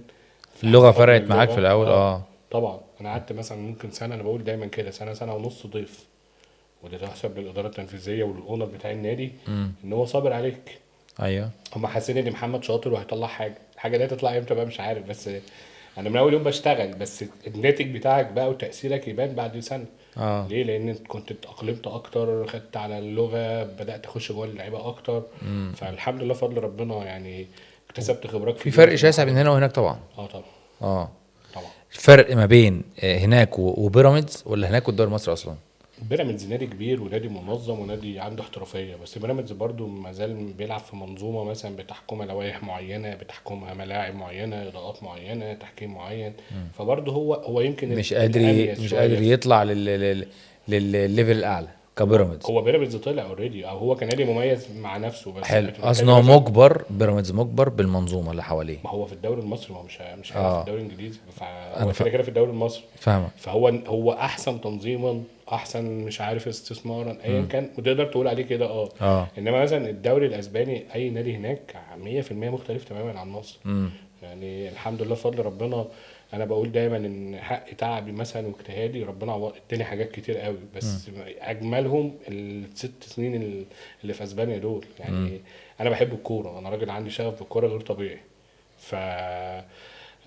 فان ربنا يحطك في الدوري الاسباني 3 سنين في الدرجه الثانيه وسنتين في الدوري الممتاز، لا يعني حاجه كبيره طبعا. كنت مثلا بقعد في الدكه في كارلو انشيلوتي قاعد في الناحيه الثانيه، لا تشافي بتاع برشلونه. لا يعني الواحد عاش ايام حلوه بصراحه. شفت لك مواقف مع بلينجهام ومواقف اتصور عشان الذكريات.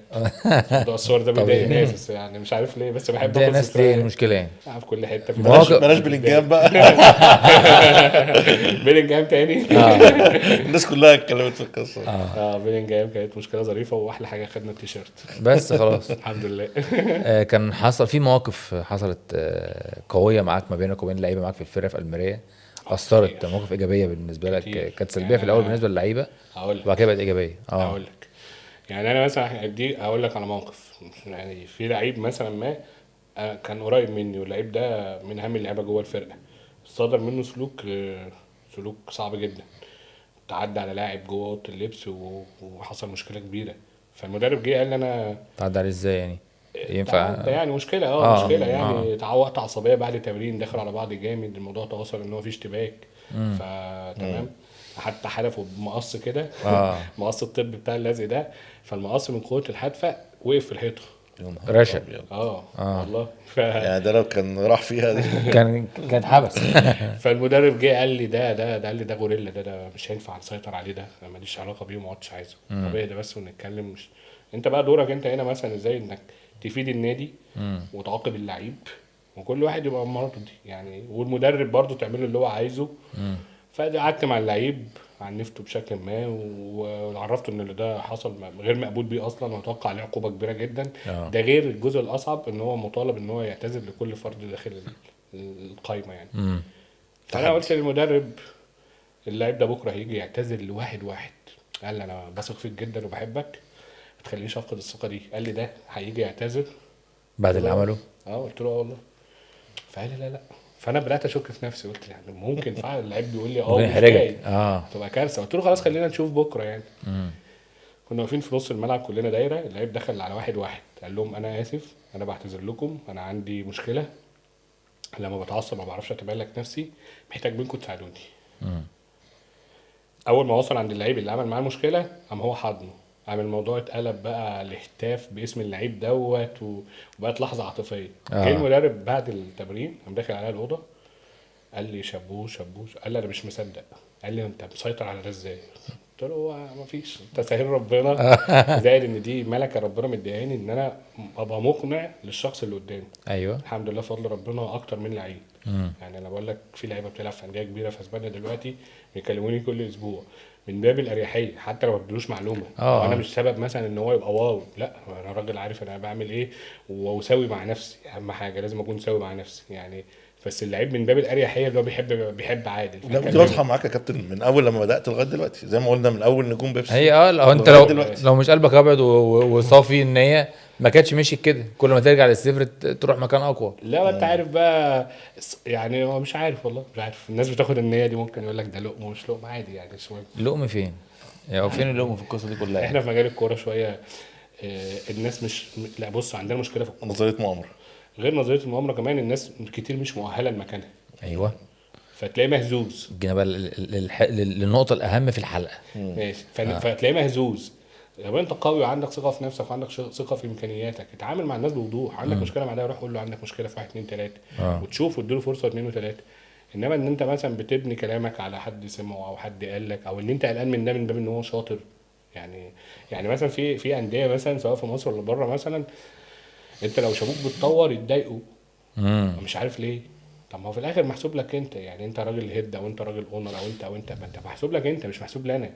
صح. او انت ليه ما تجيبش ناس كتير شاطره في حته واحده ويبقى انت اللي قوي في الاخر. صح. يعني انا الحمد لله بفضل ربنا لما كنت مثلا هيد في حاجه بدور على الناس الشاطره اللي تبقى معايا اللي تنفعك. ما بدورش انا لحد ضعيف وياكل عيش لان انا عندي ثقه في نفسي الحمد لله وثقه في ربنا قبل اي حد وثقه في امكانياتي بس. فاللي معايا ده هيزودني مش هيقللني. طبعا عايز حد يعني بيسعى لحد معاك النهاردة بالمره. بالمناسبه دي الناس اللي اشتغلت معاهم في اكتر من نادي عاملين جروبات وبنتواصل مع بعض لحد النهارده. الحمد لله بفضل ربنا. فده عرفت ان انت كنت ماشي على التراك الصح.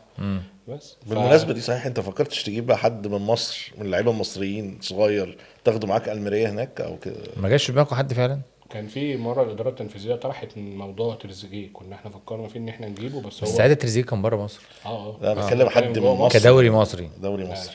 ليه ما عندناش حد مؤهل؟ مستوى مش عايز اقول كده قوي، بس هو مستوى التنافسي هناك والمستوى التكتيكي صعب قوي. زائد ان انت برضو في الاخر انت بتحسبها حسبه تجاريه بحته. انت النهارده هيعجبك احسن لعيب في مصر او تاني احسن لعيب او تالت او خامس او سابع. تمام. خلينا نحط لسه فيها 10 لعيب هيعجبوك. هيطلبوا فيك فيهم كام؟ هتسمع ارقام يعني تروح تجيب بيها واحد من فالنسيا من ريال سوسداد، ده رقم واحد. رقم اتنين هدفع نص الرقم اللي مصر ده طالباه في لعيب لسه طالع من مالي من غانا من كوت ديفوار وجعان كور وعقليته هتسمح له ان هو يبقى عنده صح استمراريه اكتر بكتير. فالنهارده هي تجاريا مش نافعه، فنيا مفيش الكنش اللي انت فيه. كده قلت نقطه مهمه قوي، الناشئين بقى في مصر.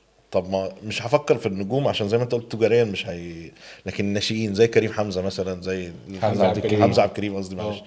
مفيش حد كان في مصر في الوقت ده خالص تبص على قطاع الناشئين. كان في كنا متابعين كل وبقى حاجه. تجارياً انا نافع. بص، انا اصلا حته السكاوتنج دي برضو من ضمن الشغف اللي عندي. الحمد لله انت لما تكون مدير رياضي عندك مثلا حته اداريه شاطره وحته طبيه عندك فيها وعي واخد فيها كورسات وعندك حته سكاوتنج، ده كل ده بيثقلك في الاخر طبعا. فانت عندك انا قلت لك مثلا في اسبانيا قطاع الناشئين اللي انا كنت متابعه والليست اللي انا عاملها النهارده في منهم 6 7 بيلعبوا فريق اول في فرقه، سواء في بتيس سواء في ليجانيس سواء حد معروف؟ مش قوي يعني بالنسبه لك مش هيبقوا معروفين قوي، بس دول لعيبه من 2008 2007 انا متابعهم من 3 4 سنين. هنا بقى على مستوى مصر كان جيل 2007 و2008 2009 كان جيل مميز جدا. عمر سيد معوض في لعيب بيلعب في عمر لعيب كويس جدا. حمزه عبد الكريم في لعيبه كتير، عطيه في لعيبه كتير نجاوي. في الزمالك كمان لعيب موهوب قوي قبل محمد السيد اللي لسه بيلعب 2005 ده. كل بس في الاخر شفت الانديه اللي بقولها لك دي شوف هيطلبوا كام في اللعيب ده. فانت منطقيا مش هتروح تدفع بمليون واثنين وثلاثه في الارقام دي. ايه رايك في حمزة عبد الكريم، اختيار انا بس عايز اقول حاجه يعني مش عارف هو ده ايه ده، بس الناس النهارده لعيب راح برشلونه حلو. مش في نغمه كبيره قوي، ده رايح اختبار، ده رايح ناشئين يا باشا ما يروح. ايه المشكله؟ ده احنا بنشحت تيكت عشان نتفرج عليهم. صح. ما يروح يا باشا، ما يروح اللي يروح، وده خليك سبورت التجربه لغايه اما تنجح، ولا قدر الله فشلت ما كتبلهاش النجاح، انت عملت اللي عليك كمشاهد كمشجع. صح. حاجه لمصر، حاجه للولد، الولد عمره ما اتكلم، الولد شكله محترم، فتشجع التجربه. يعني انا مثلا في ناس قاعده معايا ده لا ما يلعبش يا عم، سيبه يا عم، هم اختاروه غلط وراح، ما تشجعه يا عم. صح. نفس الكلام اللي كان بيتقال على صلاح لما كان في باز ده، وبعد كده راح تشيلسي، ده كبير عليه يعني، وانت يعني اللي خاربها يعني، انت فاهم اقصد ايه؟ ايوه. فالناس ما اعرفش ليه بوزيتيف وليه دايما نحب ننقد. بس هي النغمه دي دايما في الاهلي والزمالك او في الانديه الشعبيه بالذات يعني يقول لك ليه انا اطلع لعيب من عندي ليه يعني يروح يبقى صعبان عليه ان هو يطلع يعني. خليه عندك يعني. بص ما انت بص انت الكلام ده مش هيحصل غير لما يحصل نظام مالي قوي يحكم الدوري. مصاريفك ايه، دخلك ايه، بتكسب كام. صح. ده هيخليه يجبره ان هو يطلع، ده اللي هينجح الدوري، ده اللي هيخليه يجبره ان هو يطلع. انما النهارده طول ما انت عندك خسائر بالملايين مفيش حد بيحاسب، عادي خلاص خليه عندك. اصل انا خايف ان هو يروح وينجح فيقول لك مشيته ليه يا باشا، يعني مش فاهمك ايه. طب ما هو دخل ليه، هيضيف لك ايه اكتر من اللي عندك؟ صح يعني لا هيدخلك دخل زي ما انت بتقول. لا وفي الاول كناشئ ممكن ما يدخلكش بس ممكن تاخد من سكند ترانسفير وفيما بعد صح. ممكن تبني انت مثلا زي حمزه عبد الكريم النهارده انت خدت رقم بسيط بس معلش اسم الاهلي اتحط جنب برشلونه. الاهلي كبير، الاهلي اعظم نادي في الكون، الاهلي كل ده جميل بس هنا في مصر. صح. خليك واقعي هنا في مصر. انما النهارده برشلونه على الصفحه الرسميه بتقول تعاقدت مع لعيب من النادي الاهلي، حاجه جميله. الناس هتفتح عينيها على النادي الاهلي بالظبط. مصر كلها تجربه محمد صلاح ومرموش النهارده بقت بتجرأ الناس ان هم يبصوا على اللعيبه المصريه. ايوه صح. ليه احنا طول عمرنا بقى صعبان على الحته دي يا جماعه؟ ما تطلع اللي عندك. ما اعرفش والله، بس هو برضو الناس انا يعني مش هنا برضو في مصر ما فيش حد مثلا يعني انا مش فاهم يعني. انا ما عنديش تجربه، اديني موقف احكيه لك او اديني موقف اقول افسره لك او اقول لك رايي فيه. بس انا اللي انا شايفه الاغلبيه ان هو كل واحد مثلا بيكون مفكر في مصلحه شخصيه مش مصلحه عامه. ايوه. يعني مثلا رئيس النادي اللي مش عايز يطلع او المدير الفني يقول لك اللاعب ده مش هيطلع، طب ما انت اصلا ما بتلعبوش بس هو يبقى عندي وخلاص. ليه؟ عشان ما يحرجنيش لو طلع بره ونجح. صح. فهي مصالح شخصيه اللي بتحكم مش احترافيه. وهو اصلا يبقى كده هو ده فكر لا ينطبق انه يبقى رئيس مجلس اداره، وده معظم اللي شغال عندنا حاليا، اداره غير احترافيه وفكر غير احترافي. انا هقول لك على حاجه كويس، هننقل الحوار شويه لفكره الاداره والاحتراف والكلام ده. انت عندك اصلا مشكله ظريفه قوي في مصر. انت من كتر العشوائيه تحت الاحترافيه. بمعنى ايه؟ هو انا النهارده امتى يبان ان انا شاطر او ان انا ضعيف؟ لما بينافسني حد قوي. صح. فلو انا ضعيف وانت ضعيف وابو وهاب ضعيف ومحمود مش هيبان اي حاجه. مش هيبان اي حاجه. صح. المفتح فينا شويه ب 30 جنيه هيبان، بيلمع شويه. صح. فهي دي الازمه. صح. انت النهارده عندك مثلا رؤساء انديه بيعملوا بيزكس اداره بيتلمعوا. صح. مش عارف انا يعني فاهم بيتلمعوا أيوة. وهو بيزكس اداره مفيش حاجه اصلا، مفيش اي حاجه بس عشان المنافسه سيئه. يعني هنا وزي ما انت قلت العقليه اللي قدامه بيضحك عليه، يعرف يضحك عليه، مش فاهم اصلا. بالظبط. فانت النهارده دي مشكله يعني. ما عندناش شفافيه، طبعا ما عندناش الناس مؤهله بشكل كافي وكل حاجه. طبعا في انديه كويسه عشان بس ما يبقاش كلامنا كله سلبي. عندك نماذج محترمه في مصر. ما احنا برضو بنقول الكلام السلبي عشان يعني يتحل، عشان نشوف ايجابيات نعملها، نشوف مشاكلنا فين ونحلها. ما احنا لازم نطلع الكلام ده. ماشي. هنفضل عاينينه لحد امتى؟ بس زي ما بنقول سلبي في ايجابي، يعني في انديه طبعا عندك عندنا ايجابي ناجحة، كتير جدا. وفي انديه بتعمل فلوس كويسه جدا، وفي انديه شاطره جدا في موضوع بيع طب اللعيبه. يعني في عندك في انديه كمان هيكلها الاداري ثابت ومستقر، فده برضو عامل نجاح. ما انت طب النهارده مش كل الانديه مطالب منها تاخد دوري، لا طبعا. انت النهارده بص كل واحد بمختلف قيمته و... ومكانته يجي هدفه. يعني النهارده مثلا نادي مثلا لسه صاعد من الدرجه اللي تحت، لو قدر انه يقعد في الدوري الممتاز ده نجاح. اه نادي تاني بيشتغل على باقي اللعيبه لو دخل في السنه 200 300 مليون يبقى ده نجاح. صح. لو نادي اداريا قوي ما عندوش غلطات وعنده استقرار وعنده جهاز اداري قوي وجهاز طبي، ما ده نجاح في الهيكله. قول لي كام نادي عندنا في مصر في الدوري كده فوق شغال على بلان وفعلا بيطبقها غير 3 4 انديه؟ والله انا والله العظيم ما اعرفش. انا عايز اقول لك ان انا برضو مش متابع. تحس ان الدنيا عشوائيه انا يعني. باسم مرسي انا مش متابع.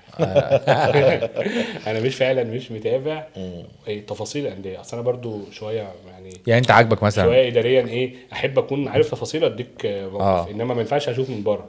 ممكن يكون نادي انا مبيبقاش اقول لك مشاهد. دلوقتي ما ينفعش اكون بتفرج كده يعني مثلا برضو حاجه برضو كويسه انت قلتها. يعني انا برضو في اللي مثلا جمهور ايا كان شاف لعيب مثلا ايه ده المدرب النهارده مطلع اللعيب ده بره ال 18، مدرب فاشل لا يصلح. طب انت تعرف اللعيب ده اتمرن طول الاسبوع ولا لا؟ مثلا تعرف هو عنده اصابه؟ تعرف هو بالليل جه عمل اشتكى حاجه مثلا؟ تأديبيه ولا لا مثلا؟ تعرف هو جه بالليل اشتكى هو اللي طلب انه يرجع ولا لا؟ وخلاص كلنا رحنا في هوجه الايه الانتقاد ده. فانا النهارده كده عامل زيه. انا النهارده الانديه دي اقعد معاها اتكلم معاهم اعرف البلان بتاعتهم ايه، اعرف هم شغالين بينفذوا منها كام في الميه، اقدر اقول لك النادي ده ناجح النادي ده لا. يعني انا ده بوضوح والله، يعني انا ما بجملش الكلام. بس النهارده مثلا انت عندك من بره اللي ظاهر في انديه قويه او محترمه فيه. طب يعني في نادي الاسماعيلي، عشان نتكلم عن نادي ماشي الاسماعيلي شويه بقى، ماشي ايه رايك في الموقف بتاعه حالة والهبوط من التخبط الإداري والعشوائية التي لا مثيل لها.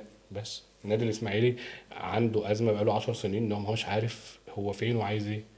النادي الإسماعيلي نادي كبير وهيفضل كبير، ده مفيش شك في ده. بس مش عيب إن أنا آخد خطوة لورا وأحط رجل على الأرض وأعرف إن أنا بقى ممكن تارجت ليا حلو قوي إن أنا أقعد في الدوري من بدري صح. وأحسن بس مركزي. مشكلتي إنما فين؟ محدش عارف مش مشكلتي عيب. فين. مش عيب ان انا اقعد 3 سنين 4 سنين ابيع للاهلي والزمالك وبيراميدز وسيراميكا والبنك الاهلي، مش عيب. ليه؟ لما تحقق ده ان انت تبقى واضح الاول مين المسؤول اللي بيجي يواجه. انا برضو بمناسبه بقى نادي الاسماعيلي مثلا كان احد الشخصيات المسؤوله يقعد يقول لك احنا انقذنا النادي ده عمل تطوعي. يا عم امشي، انت راجل فشلت في مليون حاجه امشي. عمل تطوعي والله انت ما بتجبيش علينا، خدت بيه شهره، خدت بيه مكانه في المجتمع، صح. واسمك كل يوم بيطلع في التلفزيون، فانت لا انت خدت بيه عشان ما نضحكش على بعض. فالنادي الاسماعيلي مثلا، النادي الاسماعيلي لا كوره في كوره اصل الكوره في مصر والبرازيل وكل حاجه. بس يا جماعه ما ولا قعد في برازيل ولا عدنا اصل الكوره ولا عدنا زي زمان. فانت لازم تعمل ايه؟ تحط رجلك على الارض. انا النهارده التارجت بتاعي اقعد في الدوري، بعد ما اقعد في الدوري هبيع لي 2 لعيبه 3 لعيبه هيدخلوا لي 150 200. جبت السنه الجديده المصاريف، هبدا بعد كده اعمل انكم زياده مثلا من اي شكل ما ان انا يبقى عندي مخزون. فبعد كده ابدا بعد 3 4 سنين ان انا اخد دوري او اخد كاس او اخد رابطه. الرابطه اللي معموله دي فتبدا ترجع تاني تحط على التراك الصح. انما فكره طول ما حد يجي احنا نادي الاسماعيلي نادي كبير يا عم والله نادي كبير، بس يعني مش كبير فاعل. كبير ده فاعل هو نادي الاسماعيلي كبير حاليا باسمه، كبير 100% بالتيشيرت بتاعه كبير. 100%. انما النادي الاسماعيلي حاليا ككبير لا، باللي بيحصل في النادي حاليا لا. انا بص واحد برضه انت عشان بص. الكلمه ما تاخدناش في حته تانية، انا اه المقصود ايه؟ ما تديش احلام مش على ارض الواقع. كل ما مدير كوره بس يجي او ده مدير انا كنت عايز رياضي او مدير اقوله. فني احنا النادي الاسماعيلي وان شاء الله ما هنعمل نكدبش موسم على مميز نفسنا. وهنحقق حاجه نفرح بيها يا عم والله الجمهور عايزك تبقى صادق، مش صح. عايزك تحقق حاجه. بس انا لو جيت بس قلت للناس النهارده والله انا وضعي 1 2 3 واستنوني سنه ولا 2 زي ما انت بتتكلم وبتقول من بس شويه، انت فاهم؟ ده واقعيه. ابقى واقع. بس برضه في انما نقطة إن الجمهور لازم يشوف دلال أو مدلول لده. ما أنت ما تقوليش ايوه وما ماشي في اتجاه غلط. صح. يعني أنت النهاردة تقول وتوري. ابقى شايفك ان انت شغال صح. عندك قوام محترم، عندك استقرار فني، عندك لعيب خلاص هو معروف ان السنه دي الاثنين دول 3 اللي هيتباعوا، فالناس تقول لك لا احنا الراجل الناس دي بتخطط الناس دي بتشتغل صح. انما النهارده يعني هي للاسف انديه كبير منها النادي الاسماعيلي ان الناس مش مختصه بالكوره بقى هم اصحاب القرار. ف وبرده ده مش معناه ان كل ما هو ليه علاقه بالكوره صح، لا. احنا عندنا ازمه في الكوادر، الناس مش مؤهله بالشكل الكافي ان هي دي ازمه حقيقيه بيواجهها النادي الاسماعيلي للاسف وبعض الانديه التانية. فالنهارده لا يعني انت شوف النهارده النادي الاسماعيلي ده تقدر تطلع منه ايه؟ لا منجم ده. طب هل ودي فكره خاطر قالها قبل كده في حلقه، فكره ان شركات استثماريه او دمج أندية الأندية. شركات انا مش مقتنع بيها. تشتري انديه جماهيريه، دي ممكنه اصلا؟ هي ممكن عادي، بس انا مش مقتنع بيها. انا مش مقتنع ان الانديه الجماهيريه حاليا في مصر مناخ صحي للاستثمار خالص. ازاي؟ هي مناخ عاطفي. عايزين نفهم النقطه دي. آه. اتفضل. انا دي وجهه نظري، ممكن انا اكون غلط. الكلمه بس دي قالها لي كابتن محمد سوجريش، قال لي احنا والله؟ يعني قال لي الموضوع عندنا في الانديه الجماهيريه العاطفه بتتحكم قوي في غير بقى العاطفه كمان، كجماهير برضه. احنا حاليا دلوقتي عندنا، انا راجل من المنصوره وانت راجل من الاسماعيليه، في حد من السويس، دي اصل الكوره صح. فاحنا النهارده نفسنا نشوف انديتنا كلها بشكل محترم وبتنافس وبتعمل اداء مشرف في الدوري، صح؟ صح. فاحنا بنتمنى ان حد يجي معاه فلوس يحطها، صح. بس ده قرار او حاجه ناشئه عن عاطفه، مش نافعه عن احتراف. الاحتراف بقى بيقول لك ايه؟ المناخ ده صحي ولا لا؟ احد الانديه اللي محسوب ان هو جماهيريه في عنده رجل اعمال هنا في الدوري المصري الممتاز، غازي المحله، صح؟ صح. الراجل صارف كام مثلا لحد دلوقتي في سنتين بس ثلاثه؟ رقم رقم كبير جدا. رقم كبير الراجل ده كل ولعيبه. اسبوع بيتوجه له نقد ومشاكل فهمتك. واخوه غالبا، صح ولا لا؟ فالنهارده عندك المناخ للمستثمر ده مش صحي. انت النهارده محتاج تغير ثقافه الجمهور وطريقه تعامله، بعد كده يبقى صحي. النهارده انا مثلا المستثمر ده هيجي يقدم لي ايه، هصبر عليه قد ايه عشان ما يبقاش بدل اللي هي الميزه اللي معاك تقلب عليك نقمه. صح. فهو دي المشكله في الانديه الجماهيريه. انت النهارده عندك جماهيريه انديه الوان مان شو، لو ما فيش رجل اعمال جه شال الليله مش هتنجح. ما ده غلط. ماشي، بس يعني كامل ابو علي لو مش موجود في مصر هيبقى في ازمه. مفيش نادي مصري، محمد مصلحي قبل كده مش في الاتحاد في ازمه. مفيش اتحاد. هم فرج فرج عامر فرج عامر في سموحه مش جماهيري، بس يحيى الكومي زمان في الاسماعيلي زمان. وهو ضيع النادي. كل واحد، ما هو كل واحد بس هو على ليه وعليه. ايه يعني غالبا في فتره من الفترات جاب لعيبه ودافع، هو صح؟ القصه في ايه بقى؟ مش الاخيره دي، هنرجع زمان أيوة. لما جاب فضل وهاني بقول سعيد. هتكلم على الاخيره، صح؟ انما لا دي زمان، انما الفتره الاخيره هو عمل النقطه اللي انت بتتكلم عليها اللي هي من شويه، اللي هي المشكله اللي هو اشتغل بدون بلان. واحد جه من الشارع قال له ده انا عندي لعيب مش عارف ايه يسوى كذا. انا بص وجهه نظري مفيش رجل اعمال غير الحاج سيد متولي، ده بالنسبه لي اللي جه فعلا الله يرحمه. الله يرحمه. الراجل ده كان ده فعلا معشوق جماهير مصر مش المصري بس. طبعا. لا. ووجه تحيه لاحمد ابنه عشان هو برضه صديقنا يعني، فلا يعني هو شخصيه جميله، ربنا يا رب يرحمه. ولا عمل كتير للكرة في مصر وبورسعيد دي حقيقة. فدلوقتي انت عندك الانديه الجماهيريه، انا مش شايفها مناخ صحي للاستثمار. انا راجل كمستثمر عايز اشتغل في بيئه معينه عشان اعرف انتج، عايز اجيب لعيبه. ماشي، بس وبعدين ممكن تتعارض مثلا برضو الفكره من الاول. انا النهارده مستثمر عايز اكسب فلوس، صح ولا لا؟ النهارده البطولات في مصر ما بتكسبش. فانا ممكن كمستثمر اجي نادي الاسماعيلي عايز اكسب ان انا بالي في السنه ب 300 400 مليون. الجمهور لما يلاقي الفريق بيتحسن والمستوى عالي فيه وعنده مواهب هيبدا يطمع في بطولات، فهيحصل تضارب مصالح ما بين هدف المستثمر وهدف الجمهور. طب انا يعني الجمهور ساعتها هيقول لك ايه اللي هو كان بينافس على الهبوط، لا ناخد دوري، احنا مش اقل، مش عارف من بيراميدز، مش اقل من الاهلي. طب هعتبر محمد عادل صديق موجود في نادي الاسماعيلي حاليا في منصب اداري، هتعمل ايه لو انت مكان عضو مجلس اداره؟ لو اللي انت فكرت في حته الاداره والجمهور مع الاستثمار. حلو السؤال، بس خلينا اجاوبك بشكل مختلف. ماشي. الاداره مش قايمه على فرد. حلو. الاداره منظومه عمل متكامله. انا بتكلم كحد عنده خبرات زي حضرتك. ماشي انا هكلمك اهو. هي منظومه عمل متكامله بتكمل بعضها. تمام. يعني محمد عادل او اكس او سين او صاد او احمد او من غير دعم جماهيري، من غير موارد في النادي، من غير ناس سبورت ليه على ارض الواقع، من جو بقى الصراعات والخناقات والحوارات دي، ده كلام بيأخر وبيسحب من الطاقه بتاعتك في الشغل كتير. وتقعد تصرف في حاجه. لان من ساعه ما جيت مصر بقالي مثلا اكتر من شهر واكتشفت حاجه غريبه قوي، كل ما هو غير مهم في مصر. يعني انت محتاج انك تظبط لجان، ومحتاج انك تصاحب ناس، ومحتاج مش عارف ايه، كل الحاجات دي مش مهمه. الكلمه دي انا راجل محتاج ان انا اشتغل واعمل اللي مطلوب مني باقصى حاجه واقصى عشان الاقي منتج في الاخر، عشان الاقي ناتج. صح. فبس للاسف لو انت اشتغلت كده وربنا ما هتلاقي شغل. الحل. طيب برضه في نادي الاسماعيلي انا كمحمد هعمل ايه؟ هعمل هيكله للنادي كله، النادي كله من تحت لفوق.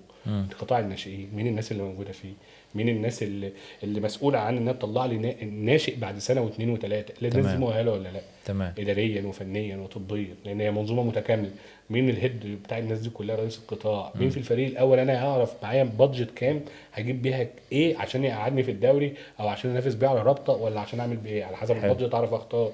مين لجنه السكاوتنج اللي محطوطه اللي بتدعمني كل فتره بتقارير عشان تبقى عندي دايما مخزون من اللعيب. في النهارده مثلا اكس جاله عرض، انا عندي هبص على افتح الدرج ابص الاقي لسه قدامي واحد واثنين وثلاثه واربعه. فالنهارده هعرف اختار. بص الاداره، وانا بقول الكلمه دي واكيد يعني الناس هتمل منها، الاداره هي اللي تختار ازاي الناس الصح تحطها في المكان الصح، تديها الحجم الصح عشان يشتغل بطريقه صحيحه هيطلع لك ناتج صح. الموضوع بسيط خالص. هي دي الصعوبه في الاداره، ان انت ازاي تجيب الناس، يعني ازاي تعرف تجيب مدير فني، ايه متطلبات المدير الفني. النهارده النادي الاسماعيلي لو جاب مدير فني بيلعب تحت الكوره وما بيلعبش غير على كونتر اتاك هيبقى عنده ازمه. احنا ما عندناش برازيل وكل حاجه، بس برضه هيبقى عنده ازمه. صح. الجمهور ده عشان الجمهور ده صح، ثقافته عايز حاجه جماليه، شكلها حلو، عايز حقه. ما انت لازم تجيب المدرب اللي يطبق الفكره دي. ما انا ما اروحش اجيب مثلا مدرب بيلعب تحت الكوره وبيلعب على الكوره الطويله وربنا الجمهور لو كسب ما هيتبسط. فدي برضو ازاي ان انت تربط دي فتجيب ده ينفذه. نوعيه اللعيبه اللي بتجيبها النهارده، اجيب لعيب في الباك رايت 2، مين الباك رايت ده مميزاته ايه؟ اجيب واحد تاني اسطمبه منه نفس المميزات، ولا اجيب اللي ناقص ده عشان ابقى عندي سكواد متكامل؟ اجيب هي اللي دي ناقص. الحاجات، صح. هي دي الحاجات اللي انت تعرف تعملها منظور كامل بالظبط، مع صلاحيات ومجلس اداره وي وي وي وي طلع حاجه كويسه. طيب الكلام ده بيحصل، ده النادي الاسماعيلي لو جيت تقارنه بصلاحيات وفلوس واعلام ومسانده وكل حاجه، النادي الاهلي اكتر نادي عنده كل الصلاحيات. تمام. تيجي تبص مثلا للنتائج او مؤخرا والتخبطات اللي بتحصل في النادي الاهلي، لا في مشاكل من ساعه ما نقول راح زيزو وراح امام وراح بن رمضان وراح ورجع ديانج، وكان جابوا حمدي فتحي عشان بطوله كاس العالم ومشي تاني. وفي الاخر برضه ما بتشوفش النادي الاهلي السنه دي بالذات الناتج اللي الناس طالباه. ماشي.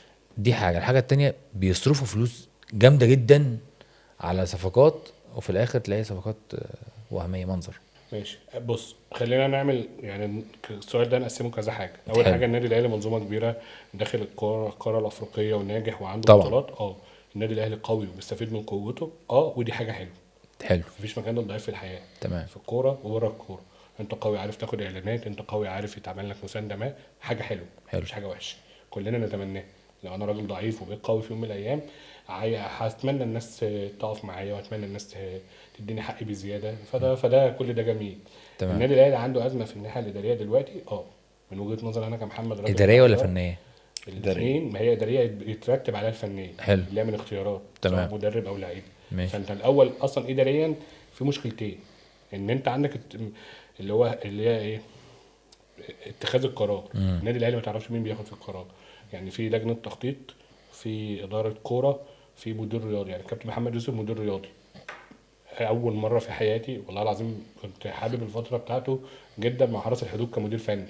لما راح مدير رياضي النادي الاهلي اختفى، ولا بينزل له صور ولا بينزل له اخبار ولا بيتدخل في الكوره. طب مدير رياضي ايه؟ معناها دي غريبه بالنسبه لي. مش عيب اللي هو يبعد ويجي حد تاني مدير رياضي مؤهل يدير المنظومه؟ صح. او يلغي المنصب. ما انتوا يا جماعه ما تقللوش من المنصب. ما هو دلوقتي انا اخر مثلا قرارات نزلها كابتن محمود الخطيب على النت، هو اللي نزلها واختص بقى ناس كتير وما جابش سيره مدير رياضي. فهيجي يقول لك مثلا ايه، احنا النادي الاهلي مختلف في ايه؟ انت اصلا مختلف عن العالم، فانت كده بقيت نشاذ. انت فاهم اقصد ايه؟ ايوه. المدير الرياضي هو المنوط بالموضوع ده. فدي نقطه. فالنادي الاهلي عنده مشكله في مين اللي بياخد القرار، رقم واحد. رقم اتنين عنده مشكله في اداره الاشخاص.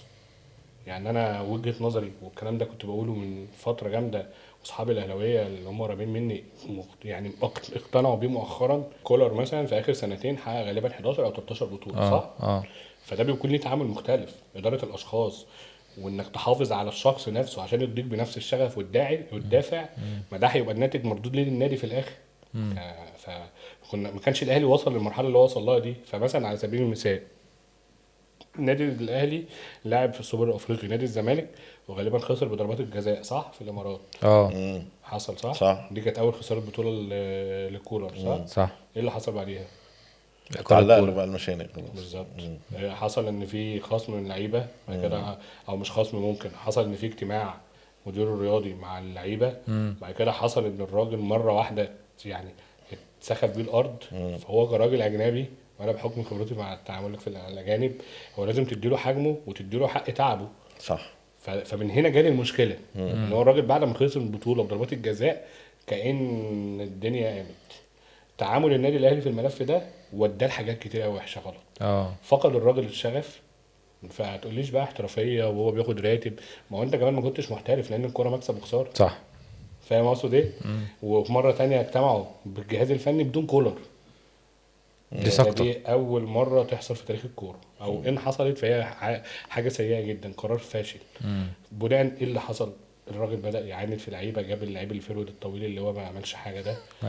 صح. وبعد كده بدا التغييرات، يعاند الجمهور. اللجنه الفنيه تقول حد يقول له وشوح وبتاع، وبدا حاجات اللجنه الفنيه تقول له عايزين ده، يقولوا له لا. فدي برضه كارثه. فبالتالي بدا ان الموضوع وصل في الاخر لاقاله. انت تسرعت عشان عندك كاس عالم، عندك بروفايلات قليله اللي متاحه، فاضطريت انك تلجا لحد اسمه ريبيرو، شفت او رهيبت عنه على حاجه وحش، التجربه ما اكتملتش، جبت حد تاني. فانت النهارده اصلا كل الموضوع ده اداره اشخاص، او ومين اللي بياخد القرار، هما المشكلتين والادوار زي ما انت قلت يا كابتن. وبرده في حاجه مهمه، كابتن اكس على دماغي من فوق، كان لعيب كبير، راجل محترم، راجل كبير مؤهل ان هو يعرف يختار مدير فني. هو عارف نوعيه اللعيبه اللي عنده اصلا عشان يجيب لها مدير فني؟ لا. فهي دي بس الكارثه. فانت في عشوائيه برضه. بالظبط. وانا بصراحه يعني شايف ان السنه دي الاهلي، لا، الاهلي عنده غلطات كتير، وغالبا هيراجع. عشان برضه واحنا بنتكلم، هو دلوقتي خلاص استاذ ياسين منصور قعد مع كابتن محمود خطيب. كابتن محمود خطيب هيبتدي يتنحى الفتره الجايه عن اللجنه خالص، وهيبقى كابتن ياسين منصور هو المسؤول، هو كابتن سيد عبد الحفيظ، وهيشيلوا كابتن محمد يوسف خلاص غالبا. يعني يبتدي يعني هو موجود اصلا، هو موجود لغايه يعني للاسف موجود.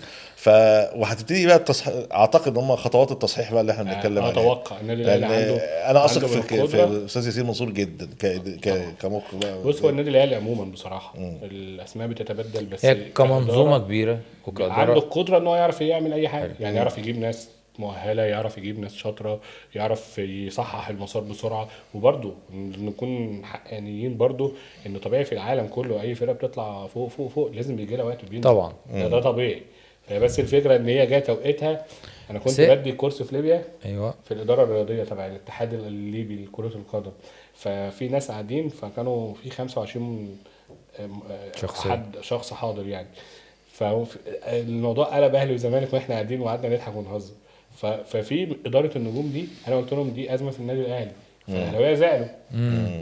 قلت لهم والله انا مش شايف الشخص في النادي الاهلي حاليا اللي عنده من القدره اللي يعرف يسيطر على النجوم دي. صح. مستحيل. صح. فقالوا لي لا وهنبعت لك ومش هنبعت لك، هبقى اوريك انا بعد بعتوا لي قالوا لي ودي حتى انت قلتها المينتاليتي تاني، حد يعرف يتعامل مع مينتاليتي نجوم. أيوة.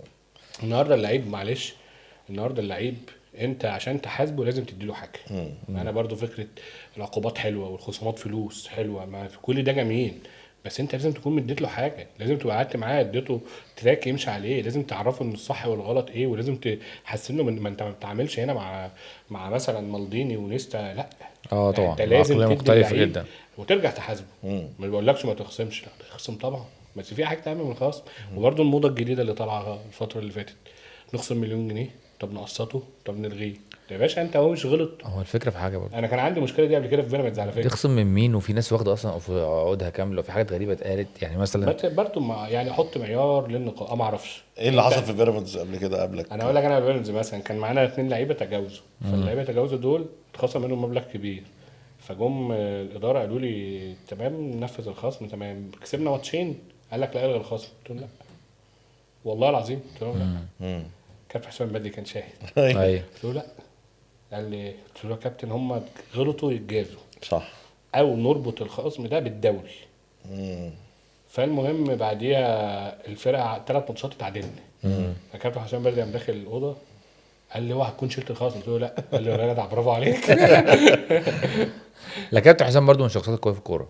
اكتر حد استفدت منه واتعلمت منه كتير، وانا بحبه جدا جدا على المستوى الشخصي وعلى المستوى المهني. حد كان مؤمن بيا جدا وانا لما كنت قريب منه في بيراميدز كنت ببقى مبسوط بالوقت اللي بقعده معاه. وقال لي كلمه في شهر 7 في بدايه مشروع بيراميدز، انا يعني دي كلمه انا يعني دايما شايلها له. يعني يقول لي انت بتشتغل شغل 13 واحد في النادي الاهلي. قال لي انا ما سمعتها شفتش كده حلو بصراحة. قوي. فلما يجي كابتن حسام بدر القيمه دي طبعا. يقول لك كلمه زي دي، فدي حاجه كبيره قوي عندي. في سؤال نسيت اساله لك انا من شويه، يعني حته مدير الكوره في مصر يختلف ايه عن مدير الكوره اللي بره؟ بره اكتر الانديه ما عندهاش مدير كوره، عندهم لا مدير اداري وده خاص بالاداريات فقط، واللي بياخد مهام مدير الكوره هنا في مصر اسمها مدير رياضي. احنا في الوطن العربي لسه ما اطمئناش الطمانينه الكافيه ان احنا نقول على الناس مدير رياضي. وصلت لك؟ يعني هو مدير الكوره هنا هي مهامه في مصر زي مهام المدير الرياضي في اوروبا، مع توسع اكبر شويه. ايوه. بس احنا لسه كعرب لسه مش ودنا او مش واخد على كلمه مدير كوره او مدير رياضي، فبيقول لك مدير الكوره. هنا يعني مدير الكوره مثلا هنا اللي هو حاله الوصل ما بين مجلس الاداره واللعيب، هو المنوط بتطبيق اللوائح، هو اللي بيقعد مع اللعيبه يتكلم معاهم على المستوى الفردي وعلى المستوى الفني في اجزاء معينه، هو اللي بيقعد مع الجهاز الفني بيتكلم معاه في مثلا سوء مستوى في لعيب واخد منه موقف ليه، طب ما ده استثماريا هيضرني، ده مش ده شغل مدير الكوره، ما ده قاعد مهام المدير لا، الرياضي احنا برضه. عندنا هنا مدير الكوره بتاع خناقات بس، يتخانق مع الحكم يشوح بتاع. للاسف يعني للاسف في الناس او في ناس من الاعلام او من الجمهور صدروا كده، يعني صدروا يعني. انا والله بحب الكابتن وليد صلاح الدين مثلا، بحبه جدا، شخصيه كلنا جميله بنحبه طبعا. ومحلل محلل كبير وراجل ولاعيب فاهم. وهادي كبير وبتاع. في نادي زد انا ما افتكرش ان هو امن على الدكه. حصل. النهارده النادي الاهلي لو هو ما عملش الدور ده الجمهور هيزعل منه. طب يا جماعه لا، في ادوار داخل الاوضه، وفي لسه لعيب جايب جول زي امام عاشور راح جري عليه، ما يمكن في دور تاني بيقوم بيه اهم من اللي انتوا بتقولوه ده. لعيب الكوره عامه في مصر او يمكن في العالم بيحب اللي هو يلجأ دايما لاي عذر. فانت النهارده انت اداريا لو مش فكرة اهل الأعذار. الجبال هيبقى عندك مشكله. صح. بمعنى انا النهارده كراجل مسؤول في نادي، اللعيب مفيش حاجه اسمها الحكم موتني، بيحصل بس ما بتبقاش دي الثقافه الدايما عند اللعيبه. مش لعيب مثلا يجيب وما صدرش ده للاعب. ما يبقاش المهاجم واقف قدامه 10 متر ويجيب جون في اخر رفع يقول له اوفسايد. والله يا عم فين اوفسايد، والله مفيش الكلام ده. والله بجد. فانت النهارده كاداريا افصل اللعيبه خالص من الكلام ده. صح. خلي انزل العب الكلام ده كوره. خلي العب كوره 90 دقيقه. الحكم ظلمك مش هظلمك اللي بعديه، ظلمك في اللي بعديه مش هظلمك في الثالثه. اصل بقى احنا بقى كمحنكين كرويه اصل هو حجمني، مفيش الكلام ده يا جماعه. مفيش الكلام ده يا جماعه. طبعا فكره ان انا اقارن بين الدوري المصري ودوري الدوريات الاوروبيه دي صعبه قوي، بس ايه اللي ممكن ناخده من التجربه بتاعتك يا كابتن في اسبانيا الميريا بالذات ننقله جوه الدوري المصري ونحسن بيه الانديه المصريه او توصي بيه الانديه المصريه؟ انا وجهه نظري ان موضوع رابطه الانديه في مصر ده موضوع جيد جدا. كل سنه عن سنه بيكتسبوا خبرات وبيتحسنوا، سواء من تنظيم سواء من لوائح، فدي حاجه جيده جدا. احنا بتؤشر ان احنا ماشيين على التراك الصحيح. محتاجين لسه نعمل تطوير شامل للملاعب، الاضاءات، الاخراج التلفزيوني، منظومه التحكيم، العوامل اللي هي كلها بتساعد على ان المنتج الدوري المصري يظهر في الاخر بشكل محترم وشكل ينافس انديه. يعني مش هنقول اوروبا، هينافس الخليج حتى. حته الناشئين برضه عايزين نتكلم عنها. حلو. ده على مستوى اداره المسابقه كلها بشكل عام. انت بتتكلم بقى على مستوى الانديه. انت مفيش نادي النهارده يعني بعيدا عن النادي الاهلي والزمالك مثلا يمكن وبيراميدز، دول الانديه بتنافس دلوقتي على بطولات، فيمكن قطاعات الناشئين فيها مش التركيز الاهم ليهم دلوقتي. بس مثلا نادي زي الاسماعيلي، زي الاتحاد، زي المصري، زي انبي، وادي دجله، الانديه دي راس مالها في ناشئينها. فانت النهارده ما تجيش يعني تدير المنظومه من فوق لتحت، تدير من تحت لفوق، تبقى عندك سباق قوي. يوم ما تقع فوق تلاقي حاجه شايلاك تحت. انما مثلا ما تتكاسلش في اختيار اجهزه فنيه مش مؤهله، سواء طبيه اداريه فنيه. احنا عندنا اجهزه فنيه ممكن يسيب نادي النهارده ويروح نادي تاني يوم. ده كمان على مستوى الفريق الاول. احنا دلوقتي بنتكلم من تحت كمان. فيعني ممكن تكون يعني حط كده معايير معينه. النادي اللي عايز ينجح صح بيحط معايير معينه. انا النهارده لسن ال 14 سنه لازم يكون المدرب عنده كام سنه، كذا يعني 22 سنه 25 30 سنه ايا كان الاوبشنز اللي انت هتحطه. حط معايير. ده نظام اسمه نظام الحوكمه. فحط معايير. النهارده لازم يكون عنده 25 سنه، لازم يكون واخد السي والبي على الاقل، لازم يكون مش عارف درب 3 سنين خبرات ورا بعض. لو انت عملت ده هيسهل عليك جدا انك تختار. فانت النهارده ده الناشئين من تحت. الفريق الاول لازم كل نادي يعني يلعب على قد هدفه. النهارده انا بيعجبني مثلا نادي انبي، نادي وادي دجله، منظومتين محترمين جدا. كل نادي عارف هو عايز ايه. وادي دجله النهارده بابنائه وبالمدرب الشاب الجميل الصاعد محمد الشيخ محمد بيقدموا الشيخ كره محترم. جميله. فالنهارده دول في الدوري الممتاز عاملين حاله. فالنهارده شوف، اخر واحنا السيزون واحنا بنتكلم دلوقتي هو فين؟ ده هو في ما شاء انجلترا الله. بيطور من بص، نفسه. اي حد بيسعى. شاطر وساوي مش هتلاقيه بيوقف سعي صح. وتطوير. صح. مين الكسلان اللي هتلاقي معتمد مثلا على حاجه ما او علاقه ما او اسم ما؟ هتلاقيه كسلان. هتلاقيه هو لو سبته 10 15 سنه هتلاقيه جاي بيتكلم في نفس زي ما هو. الكلام. صح. فشوف احنا بنتكلم فعلا وانت بتربط مثلا ان هو في انجلترا ده حد بيطور. النهارده هو عامل موسم تاريخي. صح. والنهارده اخر السيزون ده اتوقع ان هم هيدخلوا النادي ده 100 مليون على الاقل من اللعيبه اللي عندهم، فنجحوا. صح. نادي ام بكل سنه بيبيع له لعيبه ب 70 80 100، فده نجاح. فدي انديه عارفه هي عايزه ايه. وبرده منظومه وادي دجله بقياده ماجد سامي، راجل يعني في الكوره جايبها من تحت قوي، وراجل شاطر. فالناتج اهو واضح. صح. في ام بي مثلا انا عاجبني الاستاذ ايمن الشريعي في حته اللي هو راجل يعني بعيدا عن التصريحات واللي هو مثلا ترند اليومين دول ان هو مش عارف نايم الزمالك والاهلي. ايوه. يعني الكلام ده قدم، بس هو الراجل نفسه عارف هو عايز ايه. عارف يعمل ايه. يقول لك انا النهارده العب بالناشئين هحقق نفس التارجت اللي انا بلعب فيه وبستثمر فيه، بدل ما اصرف بادجت مثلا 70 مليون في السنه هصرف 40 وهبيع لعيبه من دي. فده نجاح. راجل شاطر صح. عارف هو بيعمل ايه. قبل ما نروح لاخر فقره بقى بتاعت الاسئله المباشره، ماشي. في اي حاجه قريبه حد يعني كابتن محمد عادل قريب في اي والله مرشح لاي حاجه؟ هنا في مصر كان في اخر حاجه من كذا شهر، من زمان شويه، من 5 6 شهور. وكان في لسه من شهر في ليبيا والسعوديه. بس برضو لسه يعني انا مستني مشروع. بس حاليا انت مستقر في مصر خلاص؟ مستقر. انا مركز عندي حاجه هنا بيزنس. كلمنا عن المشروع بتاعك. الابليكيشن. ما حدش لسه يعرف حاجه عنه، فاحنا فرصة. يعني فرصه ان انت معانا. انا من ونتكلم 2 سنين و3 بدات ان انا اعمل استثمار في الرياضه بشكل مختلف شويه. انا الحته الاداريه دي شغلتي وانا جايبها الحمد لله من تحت. فبدات اشوف ايه اللي الاحتياج بشكل عام في العالم. فالكوره اتجهت لحته الاستثمار وان رجال الاعمال بيستثمروا فيها. فالنهارده ازاي ان انا اقدر اساعد الناس دي ان هي تستثمر في حاجه يعني يتابعوا النادي بتاعهم ويسيطروا على النادي وبيعرفوا كل اللي بيحصل خلال النادي من خلال الابلكيشن. اداره.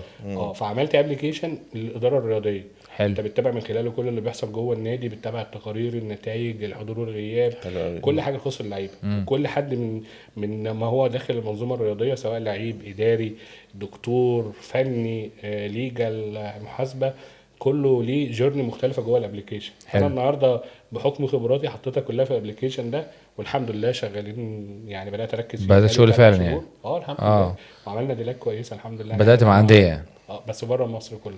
كويس. الحمد لله. طب خلاص الاسماعيلي هو الاستثمار يبدا فيه اهو في اخر الموسم يا رب ان شاء الله. انا نادي اسماعيلي كده نتمنى ان احنا معاك نهاد حجاج بقى حبيبك هتكلمه. اخويا ده اخويا راجل محترم. بحبه جدا.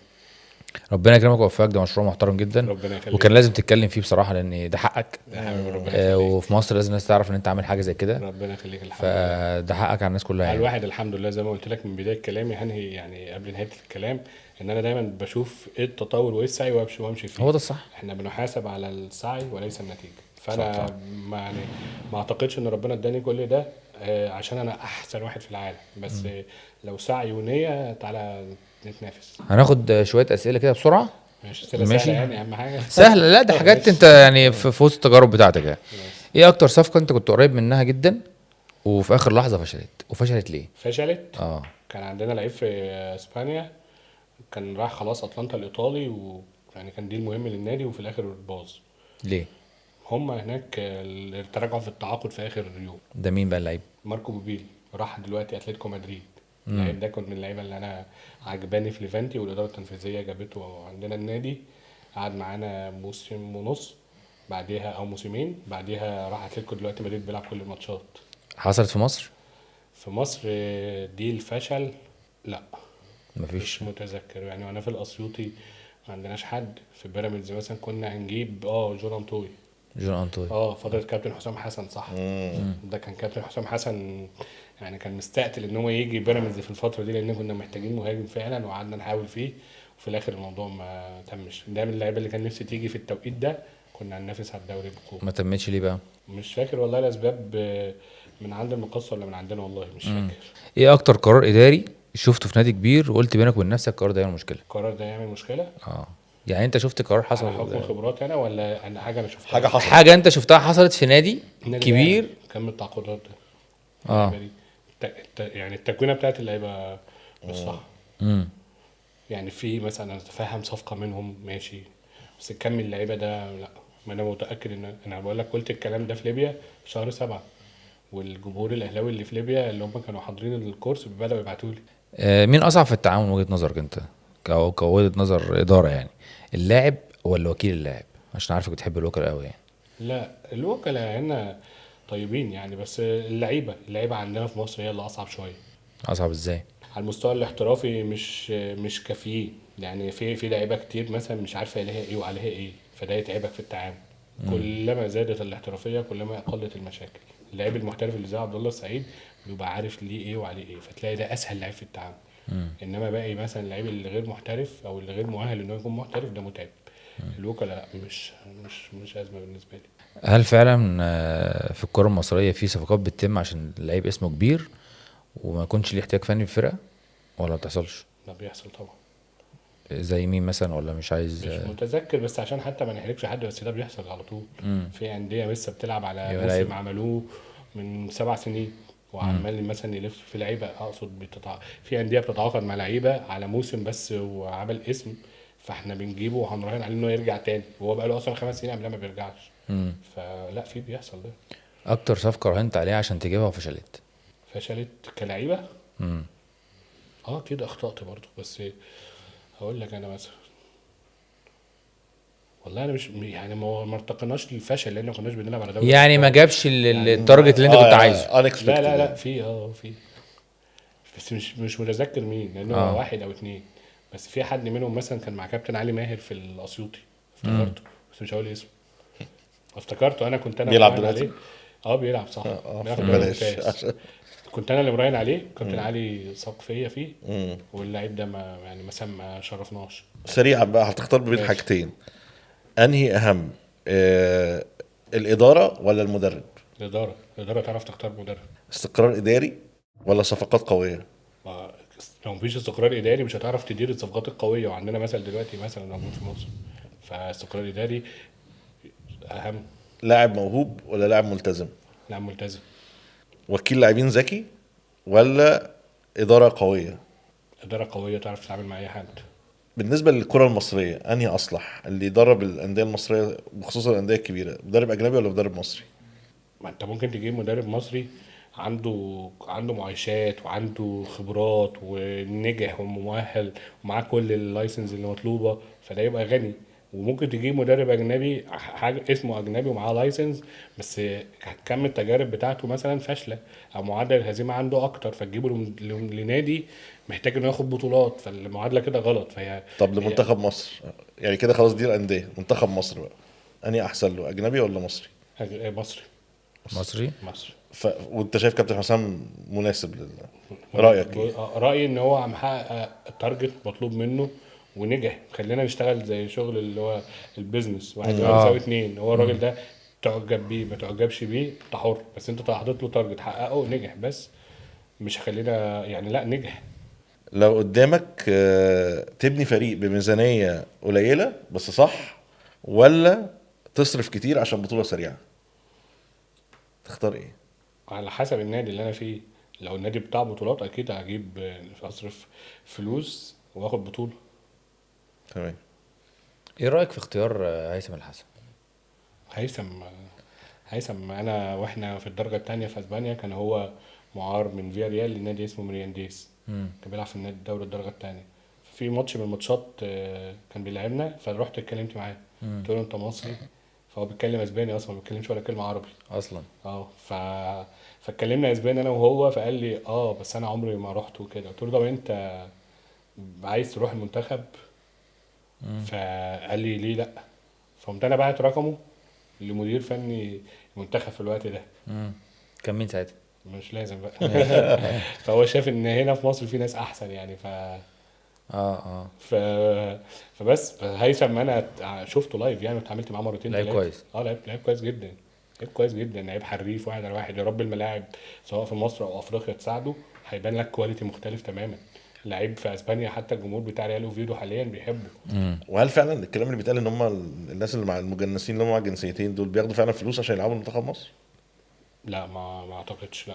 يعني المغرب مثلا دي تجربه شفتها، لا ما اعتقدش انا إن هو بتكلم بياخد. على بالذات هيثم ما عندناش وتجربته. اصلا كذا حد. بس ممكن بس اقول حاجه سريعه في النقطه اللي انت بتتكلم فيها دي، لان برضو عندنا في مصر حل الكوره مش في اللعيب المزدوج الجنسيه قوي زي المغرب، لان الفئه والكاتيجوري اللي بيطلع من المغرب يروح يعيش بره غيرنا. ولاده غيرنا. احنا يعني ممكن يا رب نكون محظوظين في 2 3 4 بالكتير، انما مثلا مش كل ما هو مزدوج الجنسيه وبيلعب في نادي هيبقى اضافه.